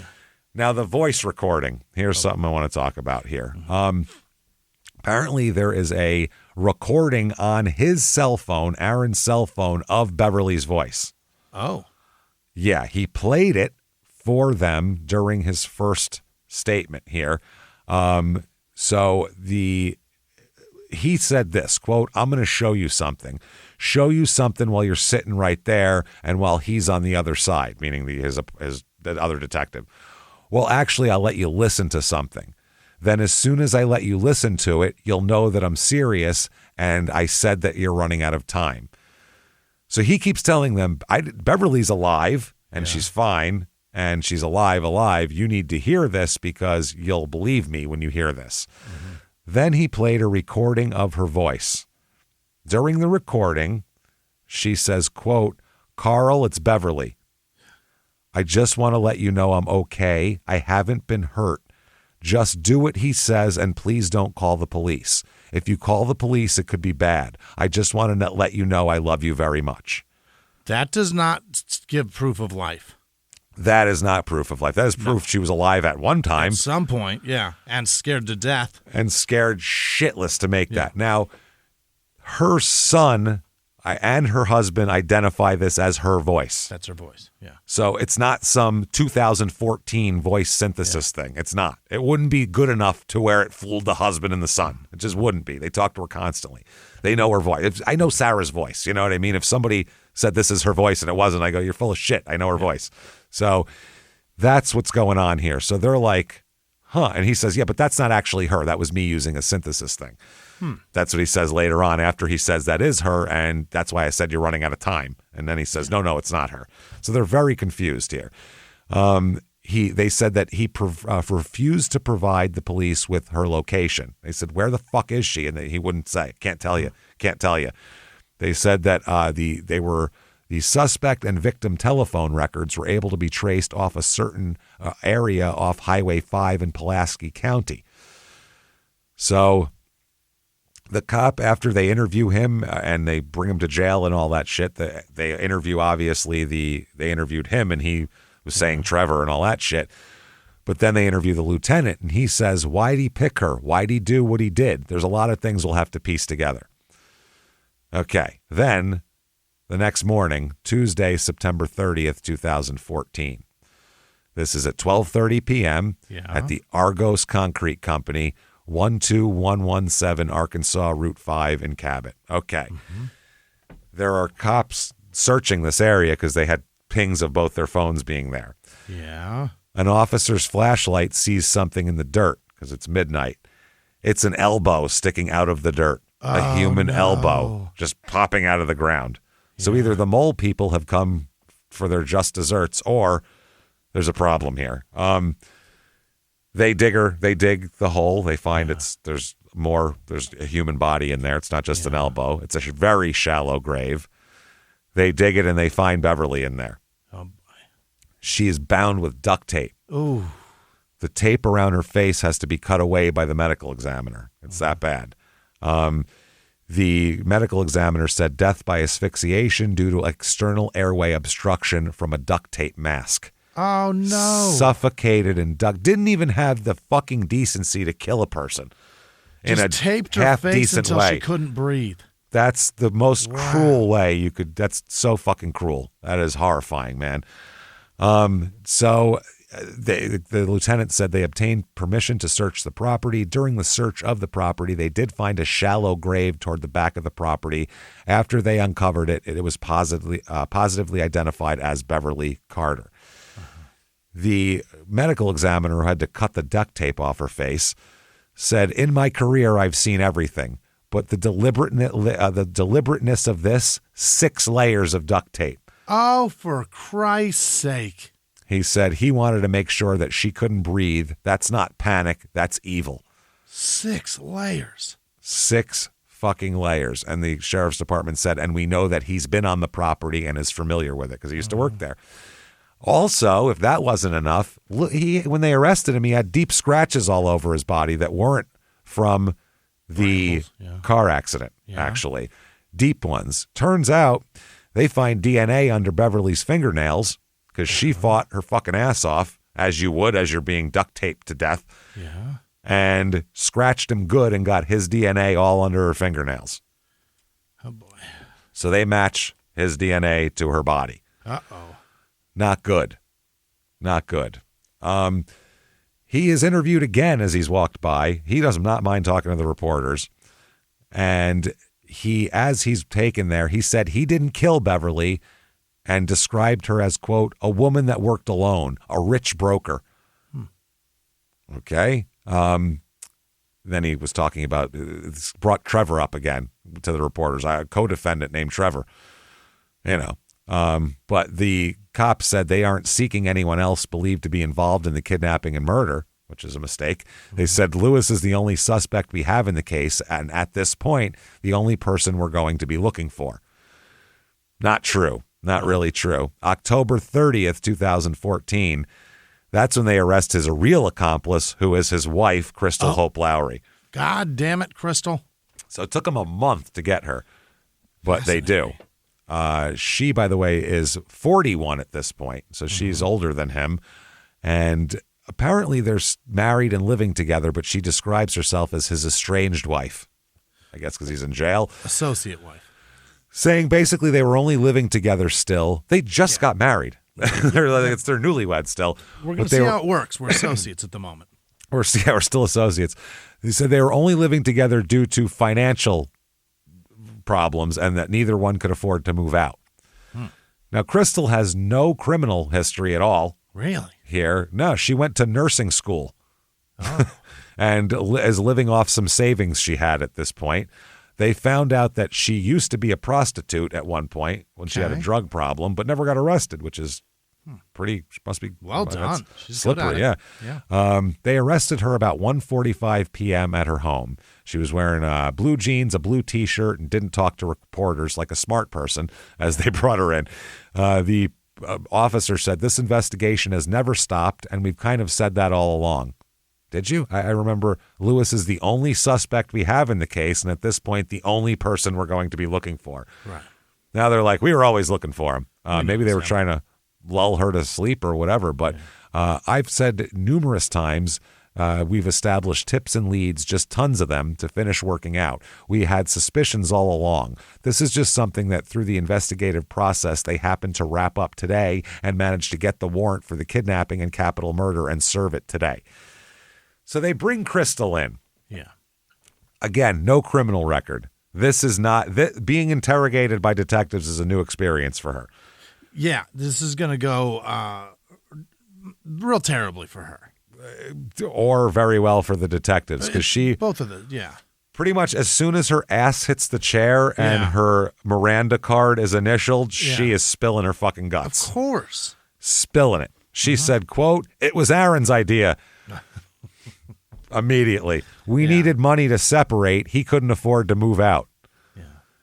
Which is so ironic because in order to be able to get away from each other, you have to do some horrible thing together in order to be able to get away from each other. We have to do one more heist. She tells them all this shit. She even agrees to testify against him in exchange for a reduced sentence. And they find out that their financial situation was fucked. Oh. They were 3 months behind on rent. Their power had been shut off twice recently. Oh, boy. Her nursing school tuition was overdue, and his unemployment benefits had expired. Between them, they had a total debt of $47,000 and no money, and the electricity getting shut off all the time. No income, and every day somebody else is coming looking for money. Unfucking real. Wow. So she also spills in detail exactly what happened. Oh, yeah. And here it is. They said they started this 2 weeks before the kidnapping. They started planning it. This wasn't random. This wasn't out of nowhere. This wasn't just popping up. This is crazy. So, okay.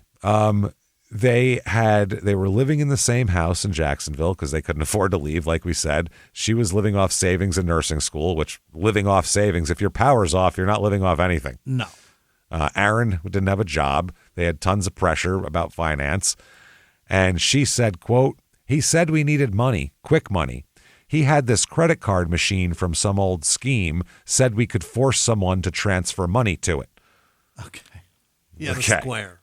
Yeah, that's what he's going to do.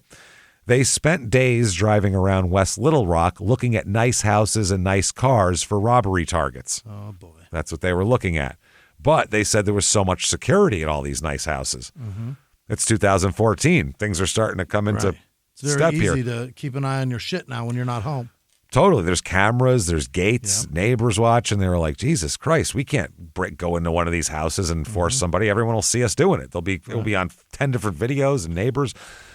So Aaron said, what about someone who works alone, like a real estate agent? Yeah. Because they're trying to think of who works alone, but yet is a good job. Yeah. I mean, a street sweeper works alone, but, you're not going to get a lot out of him. Pest control guy works alone, but he makes alone, but he's $12 got a an hour in his pocket. Yeah. Yeah, he makes $12 an hour. What are you stealing? Yeah.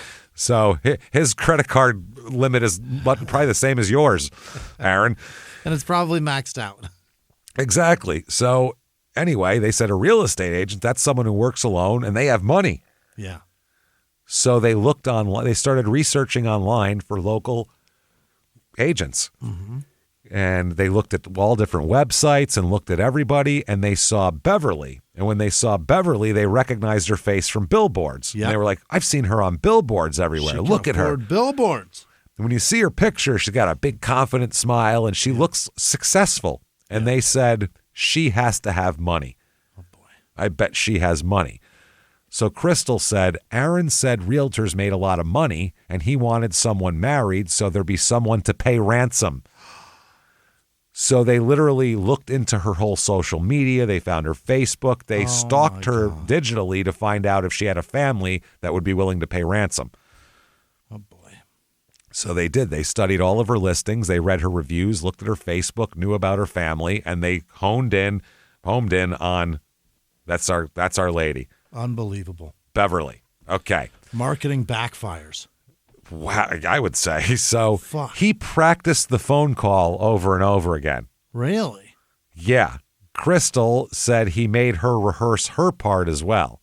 Mm-hmm. And all of that kind of thing, because they both had a part to play in this. Sure. And he was telling her, sound interested but not too eager. Like, we have money, but we're not desperate for anything. Just like, hey, we have money. If we felt like buying this, we could do it right now. If we like it enough, we'll buy it. But, who knows? We're not real desperate for it.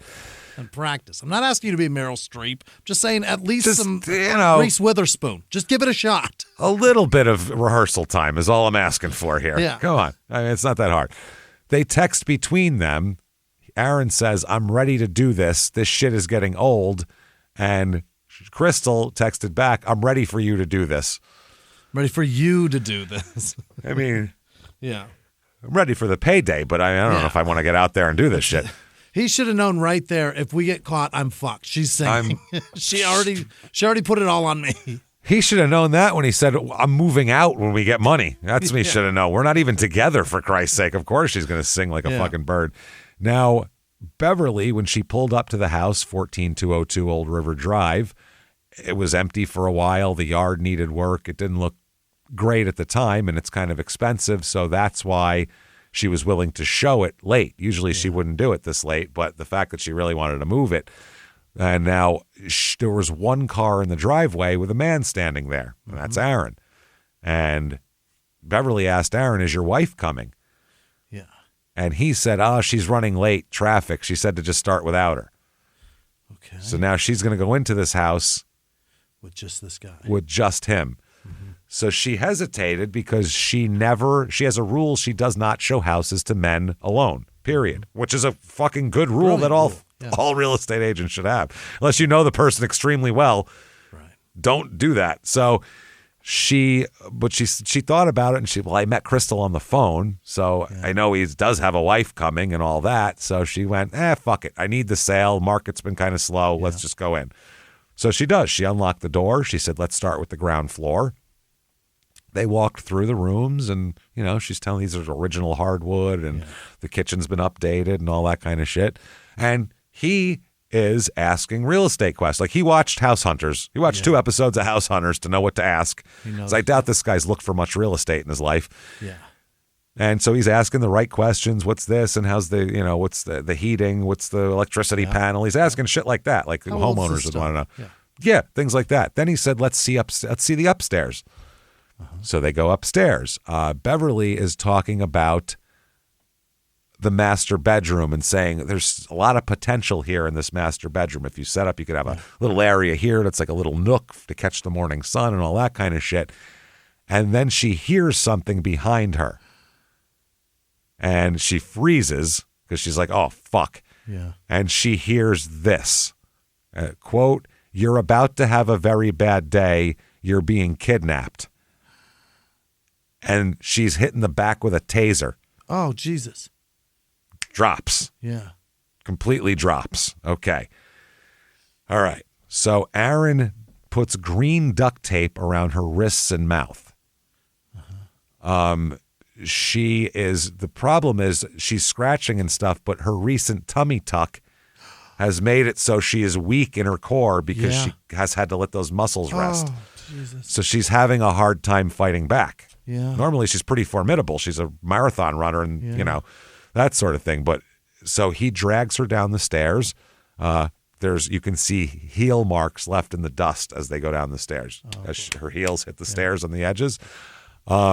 Investigators later would photograph and measure them to use them to reconstruct how it happened. What happened? God damn. But Crystal's telling him anyway. Now, outside, Aaron had backed his car up to the front door with the trunk open. And then he throws Beverly in the trunk and takes a fucking picture with his phone. Yeah, because he's got to have the proof that he's kidnapped somebody. But it's not for that. No? He took a picture and sends it to Crystal. Oh. You know what the caption with the picture was? No. Of this poor woman in a trunk duct taped? Help. Like it's a joke. Oh, boy, like, help, boy, look, she's in the trunk. And then says, help me. it's done. He sends a text after that. Crystal responds, where are you going to take her? I don't want her at the house. Right. Obviously. So apparently they didn't know what they were doing because that was the plan, was to take her to the house. And now they're not taking her to the house. So they're like, fuck, now what do I do? So they had looked at the Argos concrete plant as before because it has abandoned buildings in there. It's a big complex with a bunch of shit. So that would be perfect to hide her and hold her for a minute while they try to get a ransom. Sure. So he drives there, but then he notices since he's worked there, there's some changes. There's new locks. Now there's security lights. And those lights might have cameras on them. I can't see from here. Shit. So now he's driving around with a fucking kidnapped real estate. He's driving past this woman's billboards with her in the fucking trunk. He's in deep shit right now, and he knows it. And he knows pretty soon someone's going to notice she's gone, and they're going to start looking for her. So Crystal later said he could get pulled over at any moment, and he needed to get off the road. So he said, fuck it, and just takes her home. Don't bring her to the house. Took her to the house. She's alive, Jimmy. Yeah. She's absolutely alive. Got the mouth. Yeah. So they bring her in to the house, 165 Randall Drive in Jacksonville. This one could have been done in Jacksonville, Scott, or Cabot. We just picked Cabot because it was the biggest one. It's a tiny little it's a bathroom. It's a little bathroom. It's a little master bathroom off the bedroom there. And that's Beverly's cell. They just lock her in there. It's a little prison cell. So that's it. She's in there. They lock her in. And he tells Crystal to watch her, hold the stun gun and watch her while I figure out what we're doing. Okay. This has turned into a ridiculous movie now. Yeah. This is a movie. This is silly. Beverly can see prescription bottles on the counter because that's what's up there. She's looking around. And Crystal's name is printed right on the fucking bottles right there. So now she knows that these aren't strangers. She knows who she's dealing with and all of that. So Aaron realizes that he needs Beverly's debit card. Problem is, you know where the debit card is? Back there at the fucking house. At the house he took her from. Right. Do you know what the worst thing he could possibly do is? Return to this fucking crime scene. Yeah. So he says, I got to do it. That's the whole point of this. I got to do it. I'm going. So he tells Crystal, I hope no one's found that she's missing yet. So he says, I'll be back in 45 minutes. Jesus. So at 8:30 p.m. that night, that's when Carl Jr., not Carl's Jr. and his hamburgers, but Carl Jr. got a call from his father about, have you talked to your mother? And, Carl Jr. said it was not common. This was common for her to late. Sometimes showings go late. People sit around bullshitting. Sure. And he said, realistically, it wasn't that late. It was 8:30. I mean, that's not that late. If you started at 6, it's a big house, whatever. Then at 9 p.m. is when Carl Sr., even though he's not a big worrier, started to get fucking worried. Yeah. So he drove over to the house. Beverly. Yeah. Called the cops. My her car's here. I don't know where she is. They come over, fucking say that your fingerprints are all over everything, but whatever. So then at midnight, we're back at the house with Crystal and Aaron and Beverly. Lewis, he returns. Aaron comes back at midnight. Yeah. The cops have been there for hours at this point. Yeah. And he walks in, color drained from his face, and Crystal looks at him. She doesn't even ask. He just says cops everywhere. The whole place is crawling with cops. And they don't have the debit card. They don't have the PIN number. They don't have shit. They don't have anything to do. So they go, fuck, what do we do now? Yeah. The whole point was to get, what do we do? Now we're in so much trouble. Crystal then says, Aaron, she's seen your face. She's seen my prescription. She knows who we are. Yeah. This is, besides the massive violence, this is like Ruthless People, except, remember the movie Ruthless People with Danny DeVito and Judge Reinhold and fucking Bette Midler? That is a great fucking movie, by the way. Keeper. But the comedy of errors that those two kidnappers had trying to hold Bette Midler, that you're like, this is ridiculous. This is what's going on here. These two are fucking idiots, first of all. And this poor woman is stuck with these morons. So she says she knows who we are. So Aaron nods. And Crystal says, I want her out of the house. I want her gone. And he says, permanently gone? Oh, Aaron, don't ask those questions. And she says, yes. Oh. So this is about 1 o'clock in the morning. That is when they decided, okay, we should type back one of these texts that people keep sending her.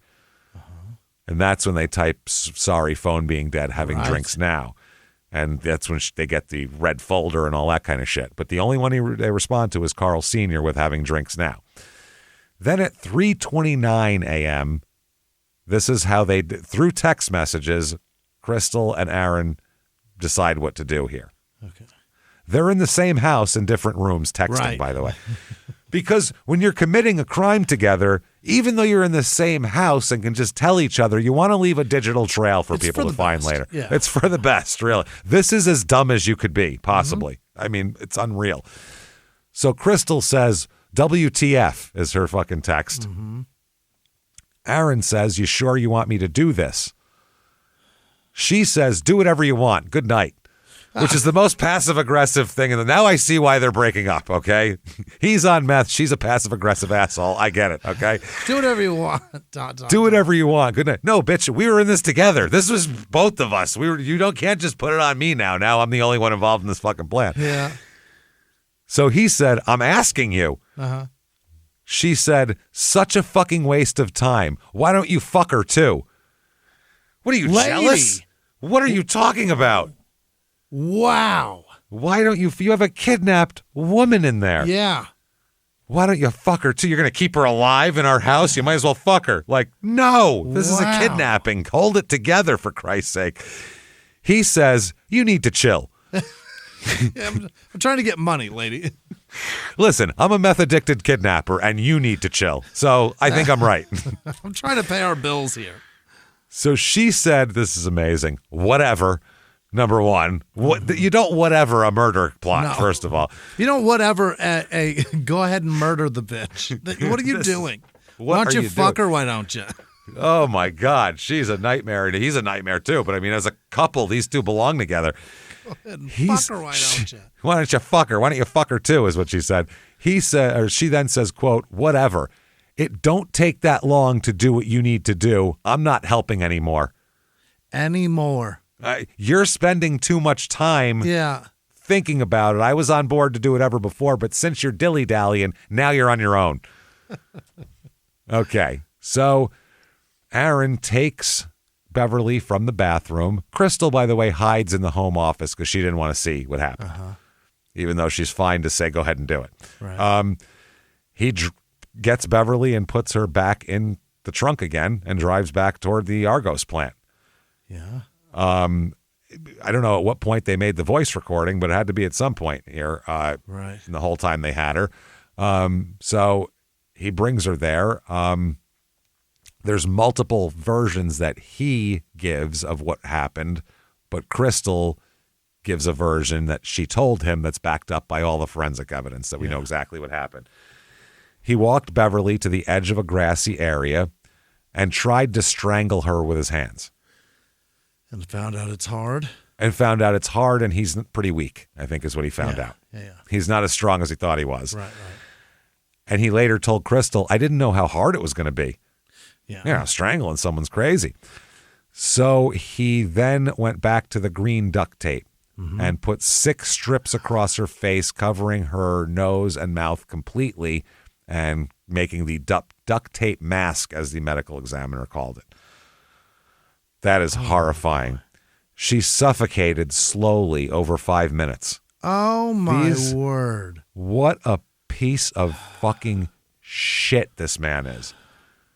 Couldn't even fucking bring a knife and cut her throat like a fucking gentleman. Yeah. I mean, not to be you know what I'm saying? Yeah. If you're a murderer, at least make it fucking quick. That's all I ask of you. If you're going to murder me, make it fast, please. It's crazy that this is torture. He just like took sections and wrapped it on her face. Didn't go all the way around. It was 6 layers though. Yeah. But like, what a weird fucking way to do that. Yeah, you could just wrap it around like that would be normal. So 5 minutes it took her to suffocate to death. Yeah. That's worse than, it's one of the worst murders we've ever talked about. That's horrifying. I never heard anybody doing that before. Then he gets home and Crystal's waiting for him. And she asked him, are you okay? And he said, quote, look, I'm not fucked up about it. I don't have a conscience. I can turn it on and off like a switch. Uh-huh. Well, that's comforting. Then he said, you know what happens when someone dies? When someone dies, they shit and piss themselves. Okay, thanks for letting me know that. And Crystal said later, at the time I was numb. She just didn't know what was going on. Now they needed to get rid of the body. He killed her, left her there, and then drove back home. Oh, boy. Which is crazy. So he says, look, I need help burying this fucking body. I can't do it by myself. Right. She says, no, I'm not helping. Do it yourself. He says, all you have to do is hold the flashlight, okay? Right, until I'm holding it, looking at somewhere else, then you're going to yell at me. I know how this goes. Well, then she's going to say, well, never mind. Well, why don't you do it yourself? Well, I'm not in the mood right now. And then they're going to go back and forth. So they drive to Walmart, of course, the murder supply center. If you're a middle-of-the-night murderer, this is your supply center. Security cameras catch them buying a shovel and topsoil at 4 a.m. Topsoil? Which is when I buy all my gardening products at 4 o'clock in the morning. Yeah. I mean, if the sun isn't up yet, you can't buy gardening products. That just looks real weird. So at the plant, they dig a shallow grave. And obviously it's shallow because one of her fucking elbows was poking out. Yeah. They bury her. It's dark out, and I don't think Crystal did a good job holding the flashlight, so they didn't notice the elbow. Right. You know what they did after that, Jimmy? What is that? Everybody out there in podcast world, scream it out. Where you think they went from there? Oh, boy, did they go to Waffle Waffle you're going to get House? it. Yes, they did. I knew you'd get it. I fucking knew it. I said, I think you're going to get it, and it's exactly where they went. I know. Waffle House. To Waffle House. Nothing fixes guilt from a murder like smothered and covered. Nope. Come on. I could hear through, just like in my brain, I could hear hundreds of thousands of people listening to this going, Waffle House, all at the same time. Like, it's one of those. Oh, they go to the Waffle House. They smelled the sizzle. Yeah. Hash browns and coffee. Yeah. They got. And, that's what they got? That's what they got. Hash browns and coffee. Keep it light. Yeah, keep it light after a big murder like that. Yeah. You don't want eggs. It'll mess up your stomach. No. Just smother them and cover them, and then a little coffee. Black, please. So you love saying the word smother and cover. You love it. So every time we bring up Waffle House, it's like 12 different times you say smothered and covered. That's all I've ever known from that place. I know. That's all they have. That's what's so funny. I do like that fucking chocolate pie they have. Do they have a pie? It's like pudding, but a pie. Yeah. It's fucking just chocolate pudding with a crust. Crust, yeah. Yeah. Is it graham cracker crust? Yeah, so I can't eat it. So I ditched the crust, but I eat all the pudding out of it. That's good. Yeah, that's not bad. I love pudding. So anyway, I get it smothered and covered, by the way. I don't know if you knew that. Is that how you get the pie? I get a pudding pie, smothered and covered, babe. That's No, I mean, that's how it comes. You have to tell them not to do that. Yeah. You go, not smothered or covered, please. Just the pudding. Thank Onions you. and cheese, please. Well, that's how it comes. So, you know. Now, do you know, by the way, what their big plan was? Mm-hmm. Their big plan was for ransom, remember? Right. They were going to, their plan was to demand $100,000. Right. $100,000? Yeah. Do you know how much Beverly had in her bank account at the time of her death? Oh, God. $130. What were they going to do? $130. They didn't have $100,000 to give. It's a commission-based business, so it's, goes up and down. Yeah. She drove a nice car because you have to if you're a real estate agent, because right. you transport clients a lot of times, so you have to have a decent car. And they lived in a nice house because she sold real estate and she found a good deal and bought it. But they have no fucking money. They're living right at their means. I mean, it is at or above their means. They do not have liquid money to go. Every house they sell is pushing us down the road a few months. That's all. That's it. And that's like everybody. Every paycheck you get, I can eat for 2 more weeks. And that's what people do. That's life. So, I mean, they were comfortable. They had money, but they're not. Yeah. They don't have. If something happened and she had to stop working today or something, they'd be in deep shit. Trouble. I mean, that's it. So the other thing everybody thinks about is, what if Beverly didn't show up? Where would their plan have gone from there? What if she said, fuck it, I'm not doing this. I'll make an appointment again for tomorrow morning or something. Well, if she didn't, they had backups. Oh? They had 3 other female realtors in the area that they were going to go down the line. God. Beverly was just first choice because she looked like the richest, and then they were going to go down the line of the next 3. One of those agents, when the cops told her she was on the list, immediately quit real estate.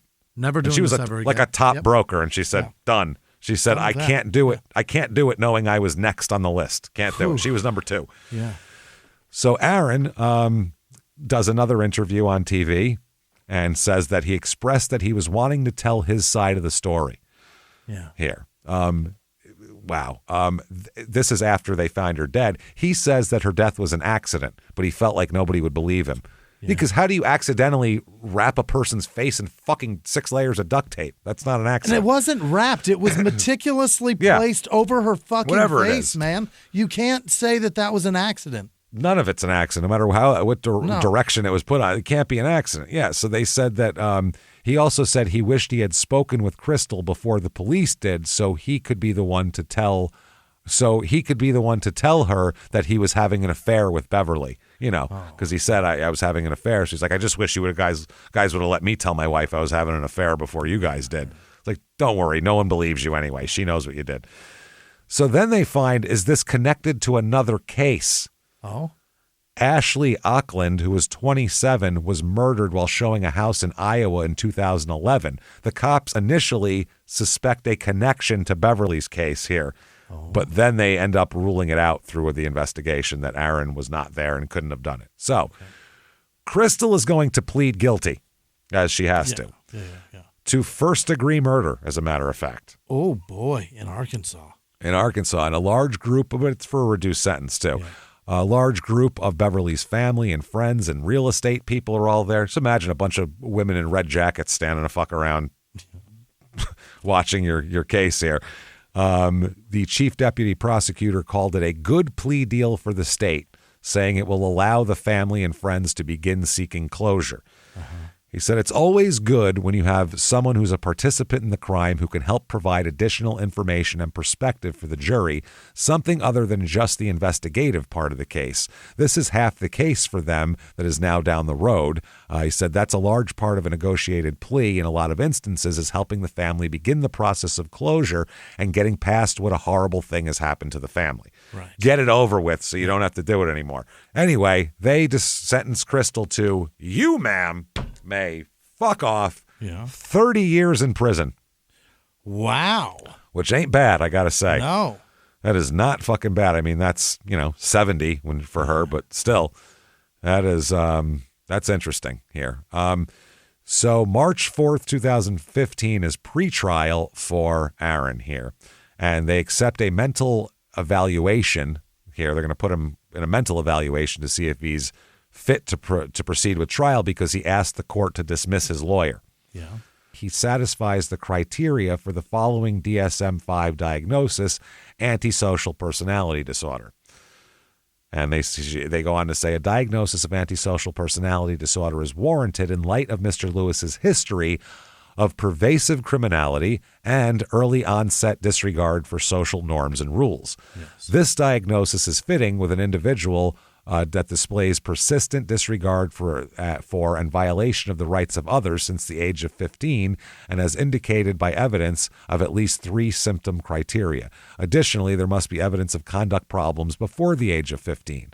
Mr. Lewis reported behavioral problems beginning in elementary school. He stated he was taken to a youth center at the age of 12 due to acting out and rebellion, and that he often ran away from home and was truant from school. And they talk about robbing a bank and several theft charges and all that kind of shit. Now, in court, so he's cleared to go. He's competent.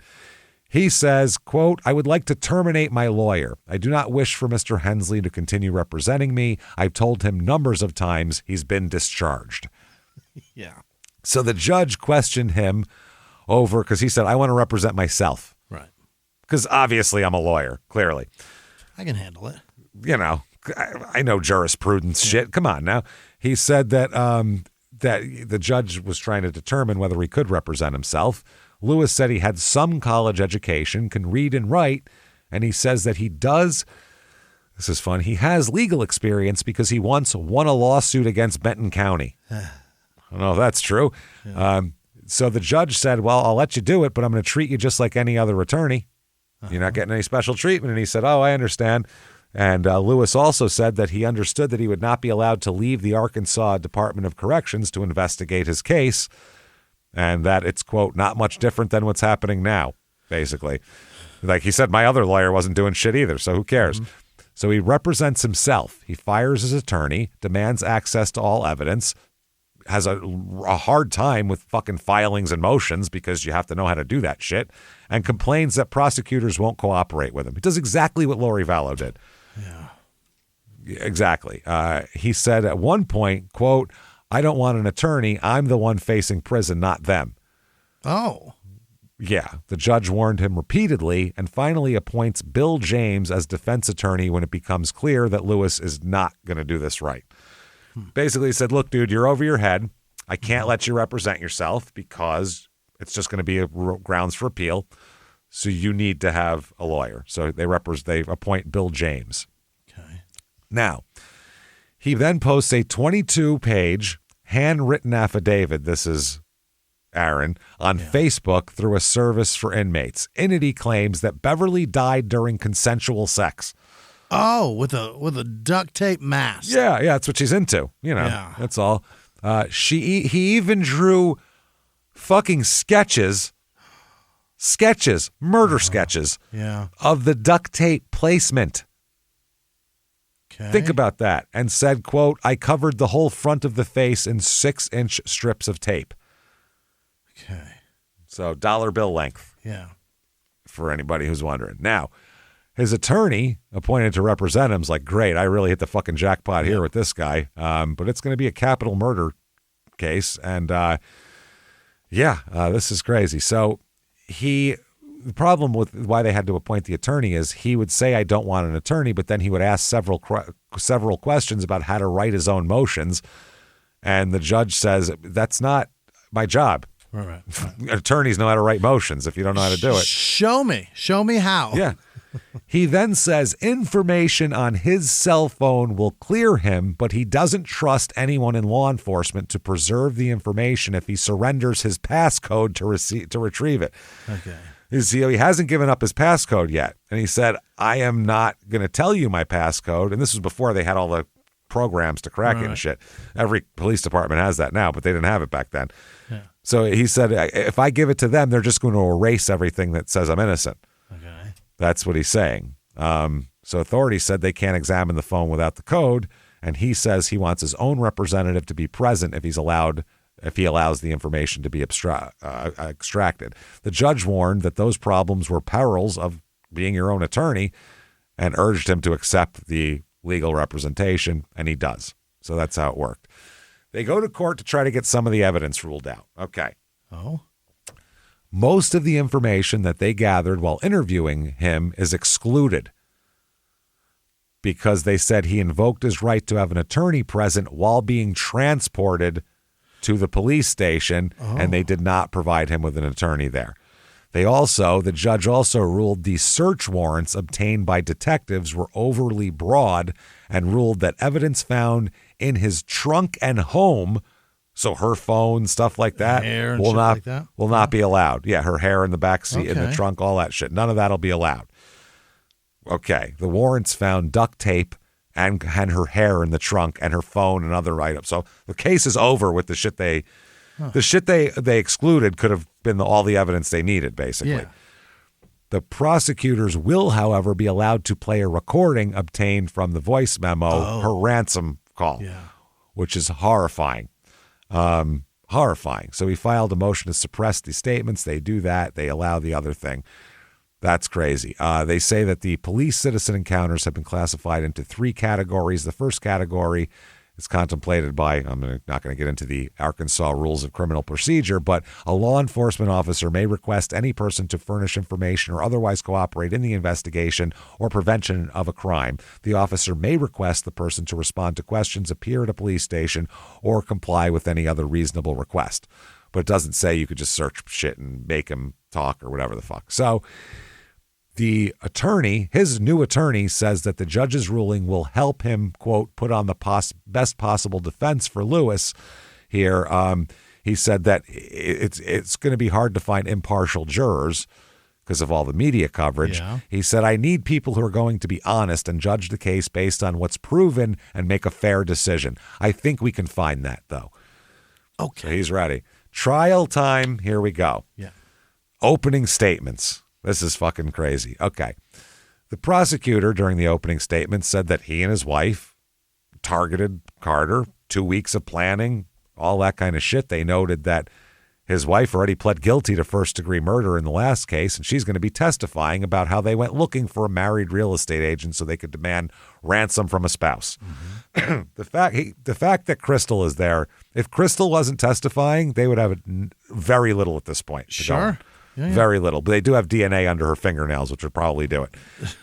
And the phone call. Yeah. So the prosecutor says, quote, she died a horrible, terrifying death that no one deserves. Beverly loved her life. The last thing Beverly experienced was unspeakable terror at that man's hands, and pointed to him. Mm-hmm. The defense attorney said that, come on, this is all over dramatic. He said that the prosecutor's making all this up, saying that they're presenting, quote, a made-for-TV movie. That's what they're putting. Some crazy made-for-TV movie plot. No one does that. That's crazy. He said it's an accident that happened during a sexual encounter. Yeah. That happens all the time. She was looking to get a little freaky. Her life was dull. You know how it goes. Mm-hmm. The defense attorney said, we have to look at this truthfully, not from a fantasy. Beverly was making bad decisions at this point in her life. Let's tell the truth about what's going on here. Everybody has a secret life. That's the same line that detective gave to her friend. Sure enough. Everybody has a secret life. Problem is, she doesn't. Nope. She just is a boring, a normal lady who tells the truth. She does what It's an honest person. She does the right thing every day. That's all. Yeah, she's not making bad. She's making all the right decisions at this point in her life, but she's never been better. So also investigators tell the jurors that the phone and emails records show that the couple created a fake phone account to meet up with Carter at a vacant house. All this evidence doesn't look very good. Yeah. Then Crystal takes the stand, and he's fucked. She said the plan was to kidnap after they, scoped everybody out. They said that the real estate agent was chosen because of the perception of real estate agents having a lot of money. Yeah. Because they all look like they have a lot of money. Because they take this picture after they just get their teeth whitened and they have their best outfit on and their nicest jewelry and they get it photoshopped just take right. This photo, right? Yeah, and they get it photoshopped just right, and you think, oh, well, that must be what they look like when they wake up in the morning because they're rich. No, they just good Photoshop. So they said that they chose her based on that, and that she said that Aaron was responsible for the actual killing. They asked how much they were expecting to get in terms of money, And she said, quote, 100,000. That 100,000 was to be split in an amount that she did not know. So we were going to split it, basically. Yeah. They said, why didn't you call the police? This is her answer. I didn't want to. I don't know why I didn't. Okay. Okay. Later, she said it wasn't about the money. I was worried about getting caught. And then the prosecutor said, you wanted her gone? And she said, yes. And they said, permanently gone? And she said, yes, because those were the text messages. So she had no choice. Because otherwise he would have said, well, why'd you say yes in this text message? That exact same question. Why did you want this done? Yeah. The defense is attacking her credibility, pointing out that she's a convicted prostitute. Yeah. Okay. So obviously, 20 years ago, she sucked a dick for $20. So nothing she says can be taken seriously, obviously, in a court of law. Well, they said she's lied to police before. She's getting a deal for her testimony, but she has all the key points that line up with the forensics. So it's kind of tough. She said, yeah, she didn't call the cops because she didn't want to get caught. And she said, I wanted her gone. Yeah. The TV reporter who did an interview with him outside the jail, or the exclusive jailhouse interview, was called in as a witness as well. The medical examiner testifies about the duct tape mask. Yeah. The defense is like attacking the medical examiner for some reason, which is really weird because they have pictures of everything they've done and like it's all laid out. And the judge intervenes and says, chill out. And he says, just asking questions, Just trying to get to the bottom of it, Your Honor. Hey, so the defense calls Carl Sr. Oh. Yes. They call him to the stand. The prosecution didn't call him for a reason. No. Because he's cheated on her and hit her, even though that was 30 years ago, it still doesn't look good. So they didn't want to talk about that. So the defense calls him to the stand, trying to paint Beverly as just miserable and looking for some excitement in her life. Mm-hmm. He admits that he had an affair 30 years ago and that one time while he was drunk, he hit Beverly around the same time. But he says, we were in a good place. We just renewed our vows. She was happy. We were happy. Okay. That was a long time ago. Aaron takes the stand. Really? Oh, yes, he does. He tells the jury that, yes, he's had many run-ins with the law. When asked about his criminal past, he said, quote, you got a minute? He said it started when he fell in with a bad crowd at 14. And he said it just kept going and going, just repeated thefts. Because he said he first stole like a Snickers bar from a store, and then it went from there. So then repeats a graphic version of what he posted to the Facebook page about how he and Beverly were fucking and all of that kind of thing. Eesh. And he said that he kidnapped her because he felt that police would not believe his side of the story and that he wanted to protect his wife. He said they run a check on you and find you did something wrong. You did it. Mm-hmm. So all of this shit. He referred to what her in the Facebook thing that he wrote, he referred to what her naked body looked like and how he disposed of her corpse after he was accidentally suffocated her during a consensual threesome with his wife. Oh my God. Then he says about the voice recording. They said, well, what voice? So you forced her to fucking make a ransom thing. And he said, no, that was me with an app that makes your voice different. Yeah. And they said, well, what software program did you use to mimic it? And he said, whatever. I don't remember, he said. So he said he used to mimic her in a voicemail. That's the don't call police and it could be bad and I love you and all that. But the son and the husband both identified the recording as his mother's voice. Sure. So he said that he fabricated the recording after the death because it might be an angle to get someone out of something. Or get something out of someone. I'm sorry, I reversed that.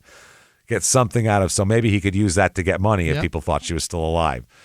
During the breaks, Carl Jr. watches Aaron Lewis, like the whole time, just scopes him out.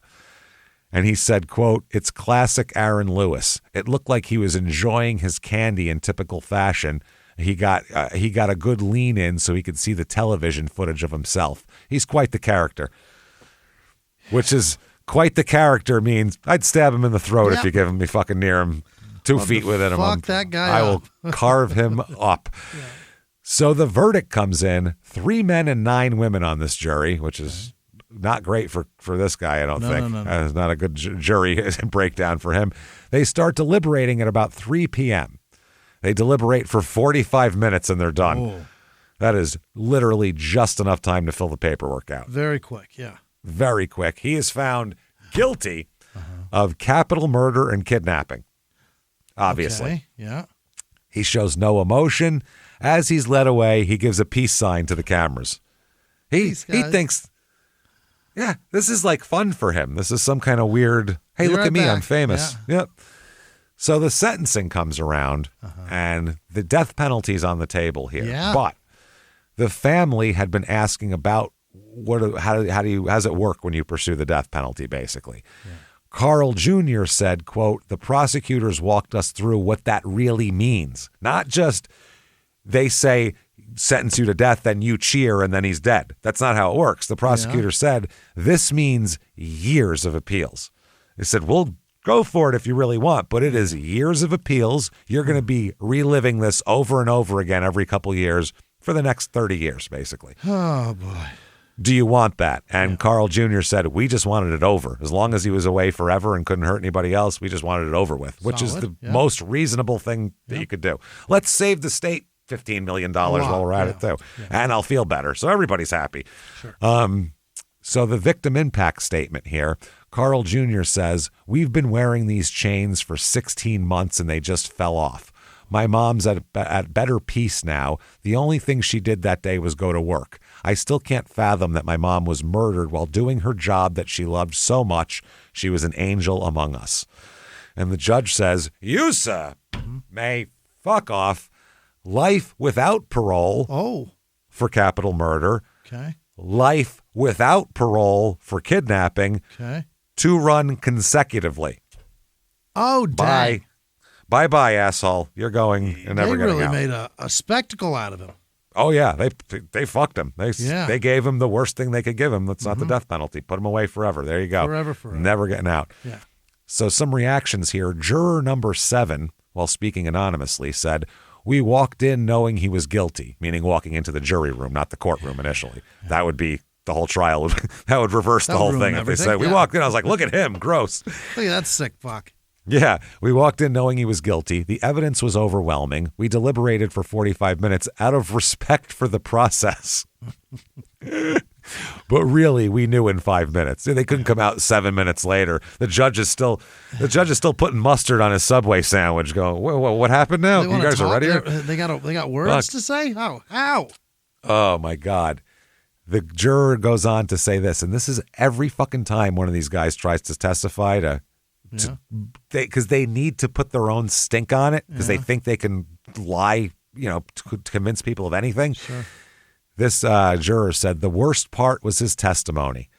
Yes. He smiled when describing her death. Smiled. Oh, my. So they were thrilled to put him away. The defense attorney said, I feel like we had a fair trial. The jury heard the evidence. I respect their decision. In other words, I ain't going to be his appeals lawyer. I'll tell you that right fucking now. I don't want to talk about it anymore. Not me. Later on, it came out that he told other people, I guess, allegedly, that he struggled defending Aaron, especially when the character assassination of Beverly. That's not the approach he wanted to take, but that's what his client wanted. Now, Carl Sr. still lives in Scott. Stayed around. He said the house has too many memories to leave. So this is where we did everything. This is where we're staying. Yeah. He said, quote, nights are the hardest, going to sleep without her, waking up and remembering she's gone. Losing her in such a horrific way, I still kind of expect that she'll show up one day. He doesn't date at all. Really? Doesn't date, doesn't socialize really. Yeah. Just Beverly's clothes are still in the closet. He's completely stuck. It's in his head, it's 2014, and she'll be home any minute. And that's so fucking sad. I completely get where he's coming from, and it's the saddest shit ever. Because now his life is just frozen in time. It's frozen. Yeah, you can't fucking date. What are you going to do, bring a chick home and be like, yeah, that's all my wife's clothes, and, that's not going to work. So he does become the face of realtor safety, though, nationwide. That's his main concern. Every September 25th, he said he watches the clock tick towards 6 p.m. Yeah.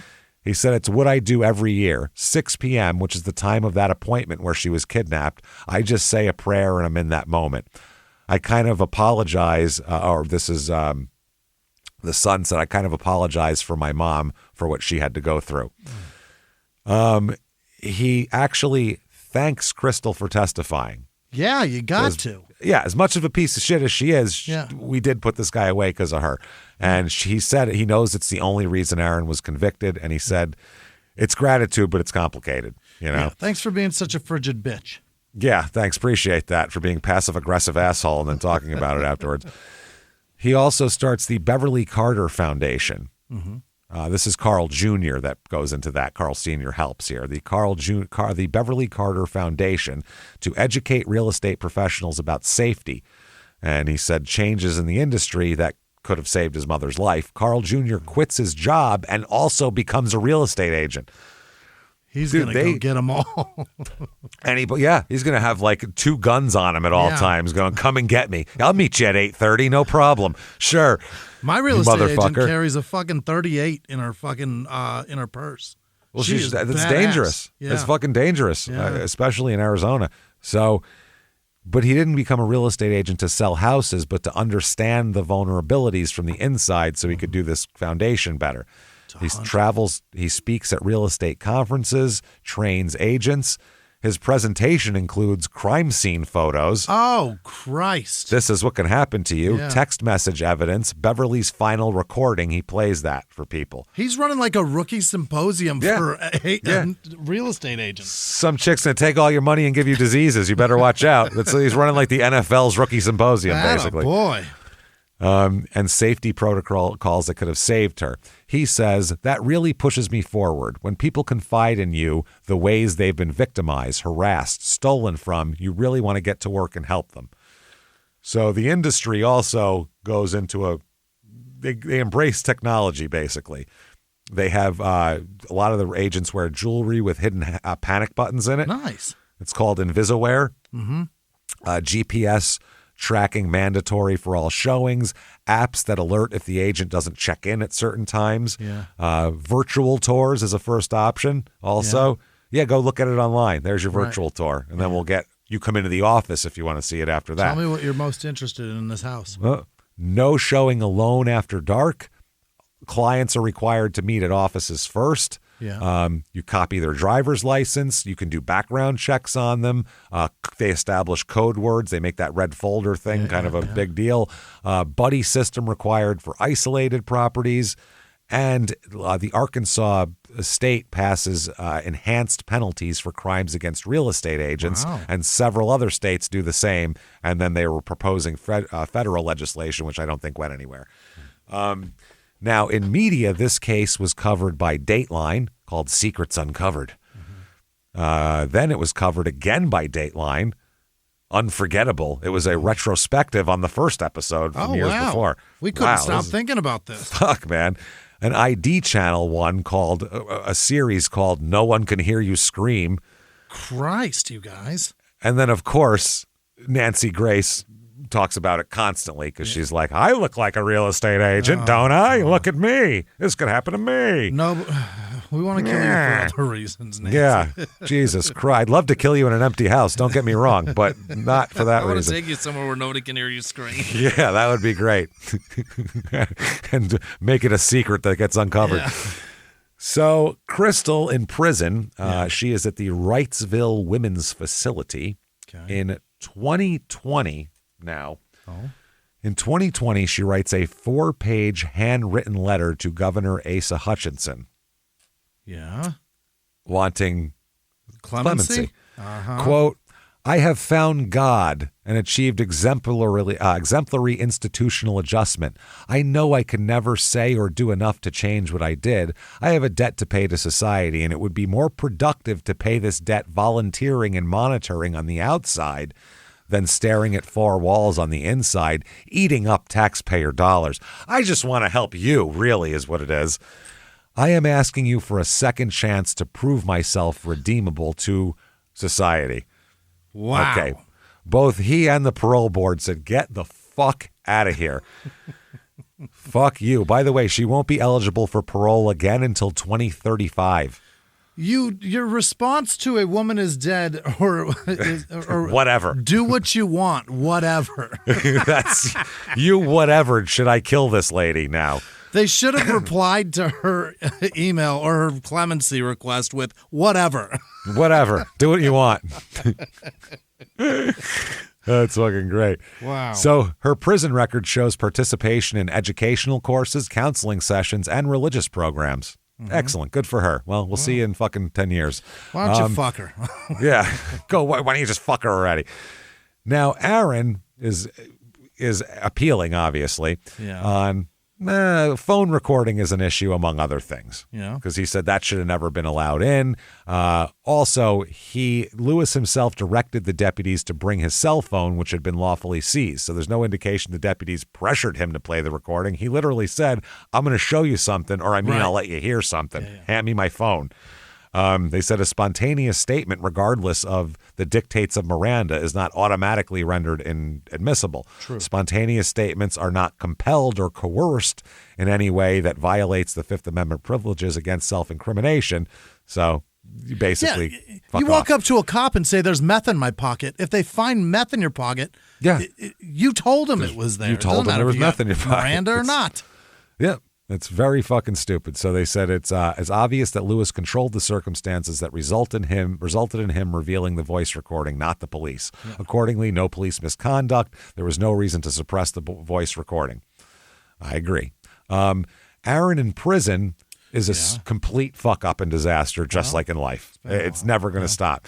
He has been in trouble for stealing from inmates. Yeah. Other trafficking contraband, threatening violence against staff, threatening violence against other prisoners. In 2021, he faced new charges for assaults of correction officers as well. He's a piece of shit. A general piece of shit. Oh, by the way, he has fucking adoring fans. What?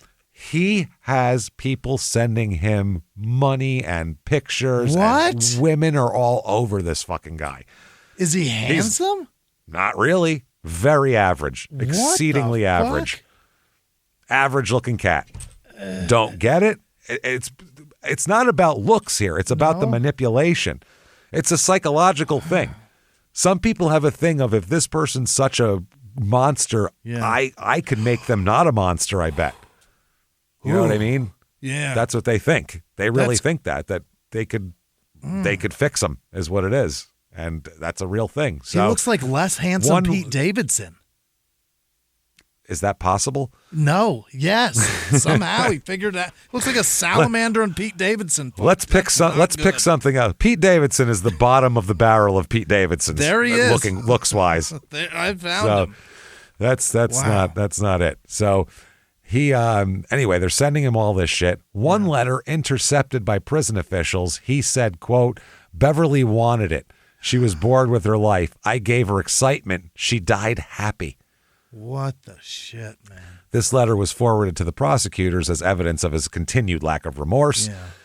The Carter family sues the realtor company, the Cry Leak Realtors, sues them for failure to provide adequate safety training, no requirement for background checks, no policy on preliminary meetings, inadequate safety protocols.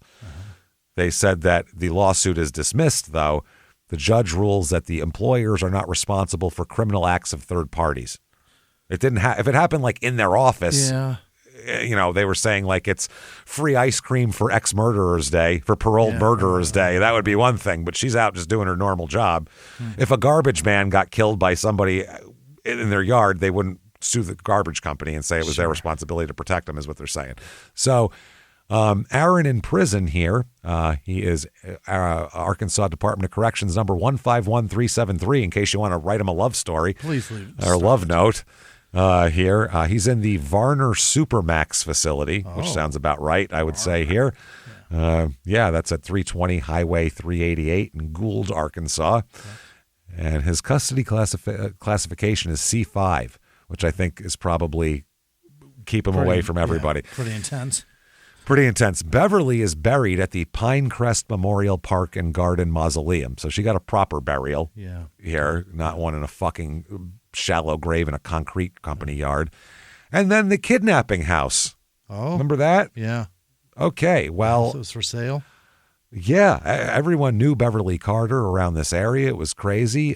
This house became a site for prayer vigils, and Really? doesn't make it sell real great. When you show up and there's 100 people with candles singing fucking praying out front of your house, holding hands singing Kumbaya in your yard, you probably don't want to buy that house. So Jesus.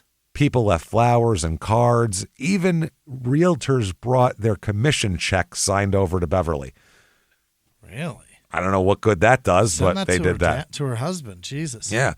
So the property owner, who was horrified, offered to demolish the house. Really? He said, "Oh, you want me to knock it down? Like, this is crazy. I feel terrible." Carl Sr. said, "Don't bother." Carl Sr. said, quote, "It's just a house. It didn't kill her. They did." Which is so mature. This family is so fucking mature. I like them a lot. Is the house that she was showing, or the house that they were living in?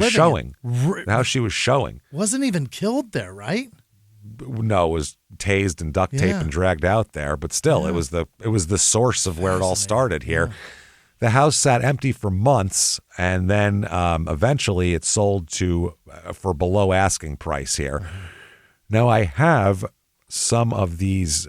Apparently, the Secretary of Veteran Affairs, it says that's the name, but owner type private individual. But they had the Secretary of Veteran Affairs as their name, bought it. And then the Inside Out Community Ministries had it from March 2015 to May 2018. Then the Virginia Housing something here had it for a while. And then some people, I won't mention their names because it's just regular people. Yeah. You know, they got a murder house. It's bad enough. People probably coming and fucking praying in their yards every once in a while. The house, though, has gone up and down in value quite a bit. Right now, it's estimated anywhere between $385,000 and $504,000. It is a 5-bedroom, 4.5-bath house, 4,141 square feet. Wow. So pretty big house there. And the inside looks like, it's got a lot of rooms have carpet and there's like big giant tiles and shit. It's not listed for sale. People live in there now. So there you go, everybody. That is Cabot, Arkansas, and a motherfucker of a story. So my God. Very quickly going through the end here. If you like that story, please tell everybody you know about it. Get on whatever app you're on. Give us 5 stars. Head over to shutupandgivememurder.com. Get your tickets for live shows. Right now, Seattle and Philly are the ones you want to look for. A couple left in San Diego that were our holds that we put out there, too. Shutupandgivememurder.com. Do that. We have some announcements coming up for some future shit as well. Do that. Follow on social media at Smalltown Murder on Instagram, at Smalltown Pod on Facebook. Hang out with us there. Patreon.com. /Crime in Sports is where you get all the bonus materials. Anybody $5 a month or above, you get a huge back catalog of bonus shit you've never heard before immediately upon subscription. 2 new ones every other week. 1 Crime in Sports, 1 Small Town Murder, and you get it all. This week for Crime in Sports, we're going to talk about how gambling in sports has exploded since 2018, meaning the players gambling and getting in trouble for it because that's when they passed it being legal outside of Nevada. For Small Town Murder, it is a pick 'em. It's a your choice, Patreon people. It is either going to be the history of the death penalty and executions in the United States or Ted Bundy helping detectives catch the Green River Killer. One of the two. You pick. Hit me up on, what did I say? I said Instagram, I guess, because Facebook, they can't. There's a limited number. So hit me up on Instagram at James Petrogallo with an I, and fucking PIE is how you start that. I don't know why I didn't just stay with Jimmie P is funny. Why did I put my name up there that no one can spell? Why did you do that? I don't fucking know. I should have just kept with, that's dumb. That's my last name, and it's hard to spell. Yeah. Stupid. No. That shows I don't give a fuck about social media. I don't care at all. So stupid. So anyway, hit me up on there. Send me a message and we'll pick a case. I'll pull it up and we'll decide here. Patreon.com/Crime in Sports is where you get all that. And you get Crime in Sports, your stupid opinions, and both Small Town Murder episodes every week, ad free on Patreon as well. You can plug the RSS feed into your player and do that. And in addition to that, you also get a shout out, which happens right now. Jimmie. Hit me with the names of the most fantastic goddamn people on the face of the earth who would never, ever, ever kidnap us at our house that we're trying to buy. Hit me up right now. What are they? This week's executive producer, Gary Howard, Cody Gary. Leversey, and Linda Cody, Renninger. nice Evidently, Linda's husband is a shit biscuit. I don't know. Oh, boy. But he's a good guy. That's what I'm told. Oh, that I don't guy. know. Yeah. He called himself a shit biscuit. Yeah, that's what I'm saying. Yeah. He said he I'm was not a calling shitty him husband. names, Linda. No. He said he was a shitty husband. We're not sure about that, but I he don't did know. do this for you. I don't know what he did. He but did do wants that. And us Cody, to- aren't they having a baby any minute now? The Cody. I hope. Yeah. Yeah, I think I've seen the pictures. Yeah, they're like- His life is really unfolded for him right before our eyes. literally before our eyes. It all happened on our watch. It's the weirdest shit in the world. unbelievable. The Thank you, best. everybody, by the and way. we'll see you, Cody, in Grand Rapids here shortly. For sure. Other producers this week, Peyton Meadows, Lauren Thorpe, Janice Hill, Happy Hour checking in Malaga, New Mexico. I don't know. Beats It's the all shit out of garbage to me. Life with an Autistic Child on Instagram. Jolene with no last name. Courtney Stewart. Jeremy with no last name. Mike Fernandez. Bevy with no last name. Chris and M. Joe Whaley. David Stark. Jamie Rodriguez. Maisie Cooper. Peggy Smith. Cassie Davis. Kelsey Sherbert. Rob with no last name. Whitney Blankenship. Larry Wetshits. I bet it's not. Carolyn Blackus. Gary Rodriguez. Weston Anderson. Jeff Daniels. Probably not that guy either. Oh, maybe it's Jeff Wetshits. We don't know. Wet shits. Where did I go? Tara Lynn Fisher, Dale Gibbs, David with no last name, Isabella Soroya, Selena Sanchez, Aaron Bott, Ronnie Miller, Amanda Nugle, Kate Yaksh, Don Cox, Peg Finkel, and Einhorn, Bob Crowvault, Mercedes Lent, almost Lane, Amanda Corey, Dylan with no last name, John Stocks, Jackie Kelly, Danielle Kleist, Amber Solana, Sarah with no last name, Ryan Baker, Holly Ash, Ginger Bonham, Jessica Fletcher, Jay Sharp, Jade Schultz, Desiree Dahl, Jamie Knotts, JP, John DeLuna, Nick Marie, Nick maybe, Jolinda Walker, Nassan with no last name, Christy Myers, Lori Favada, John Elms, Lucas McKnight, Terry Graham, Melissa Caban, Jaleesa Jackson, Katie with a wow, C-A-D-I-E Christensen, Ryan Oakes, Emily with an N, Chevy with no last name. Perhaps it's Shelby and that's nope, that's Chevy.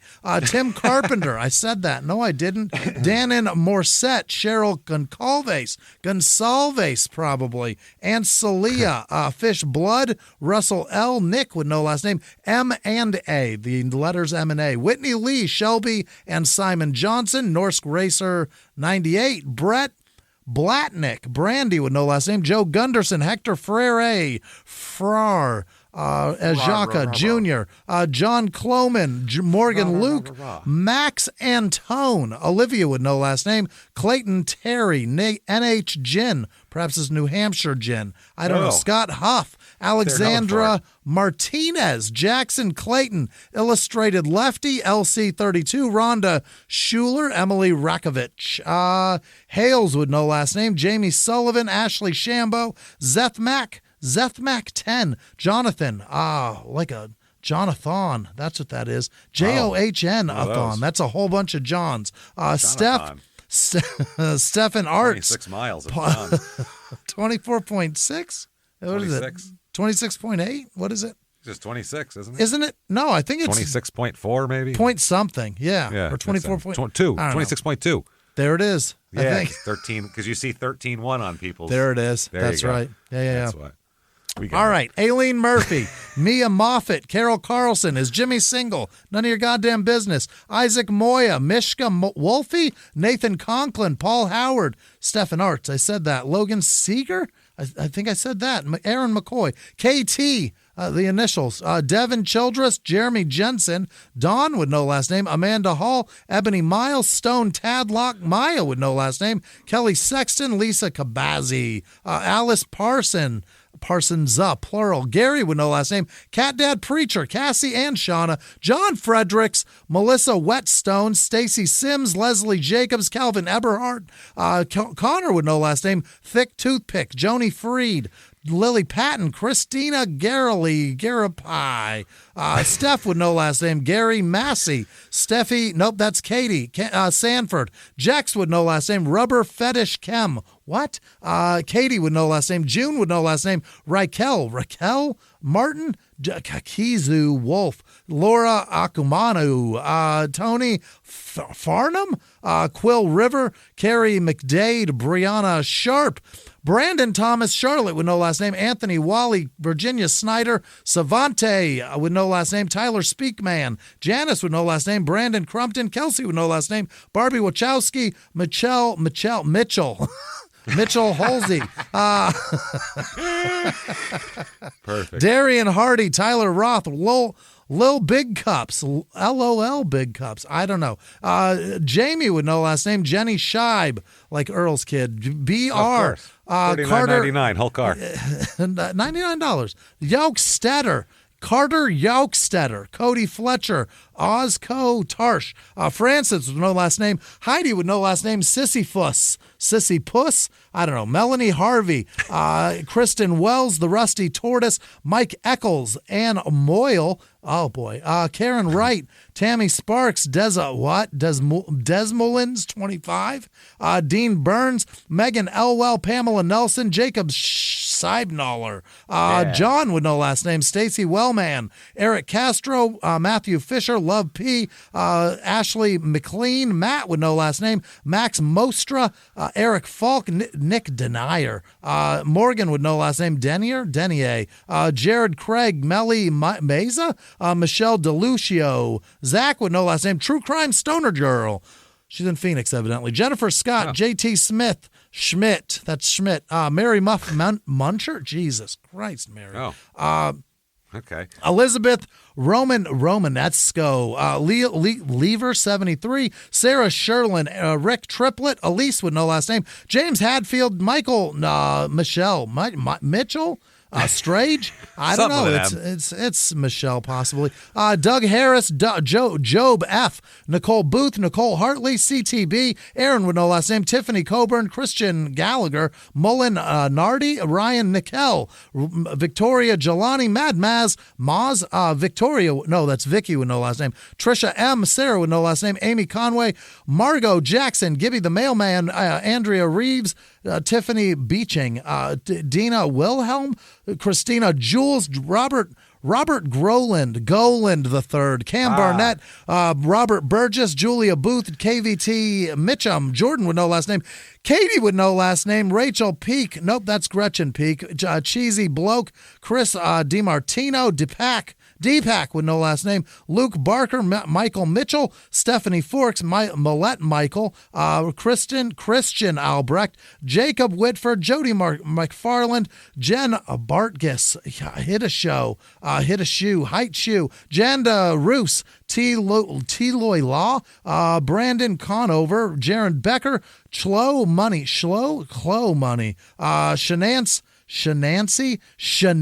Moore. Wow. Ashley Shenancy. Wenzel, Shenancy, Kelly Schweeder, Alicia 1257, Carla Clark, Isabel Boyzavert, Jamie Kodrovich, Natasha J. Landon, Cornman, Austin Reed, Jen with no last name, with a G, Jeremy Warren, Natalie Brocker, Shayla Bradford, Jake, your friendly neighborhood mail carrier, Katie Alexander, Curtis with no last name, the Carrie Speechler, Speechley, Robert Phillips, Euless White, Christina Frost. I knew a kid named Euless in high school. Did you? Euless. Absolutely. Yeah. Wow. Becky Abel, that's a fascinating name. Not Becky, but Euless. Yeah. Vashti Brown, Cindy Ann Ward, Lori Cody, perhaps just Cote, Tim with no last name, Mickey Sampson, Diana with no last name, Christina Sandoval, Mendevilian, Kay Cam, Emily Whitcomb, what is this, Dasty? Okay. Tiffany Adams, Joshua with no last name, Nina May, Jordan with no last name, Brian Rowe, Katie Nuzahosen, Luis Castro, Megan Czak, Blind Hour Podcast, and Devin Johnson, along with all our patrons. You guys are the best. Thank you. Thank you so much, everybody, for all that you do for us. Honestly, we cannot thank you enough. We just appreciate the fuck out of all you do for us. If you want to follow us on social media, shutupandgivememurder.com has all the drop-down menus. Take you where you want to go. Keep coming back and hanging out with us. And until next week, everybody, it's been our pleasure. Bye.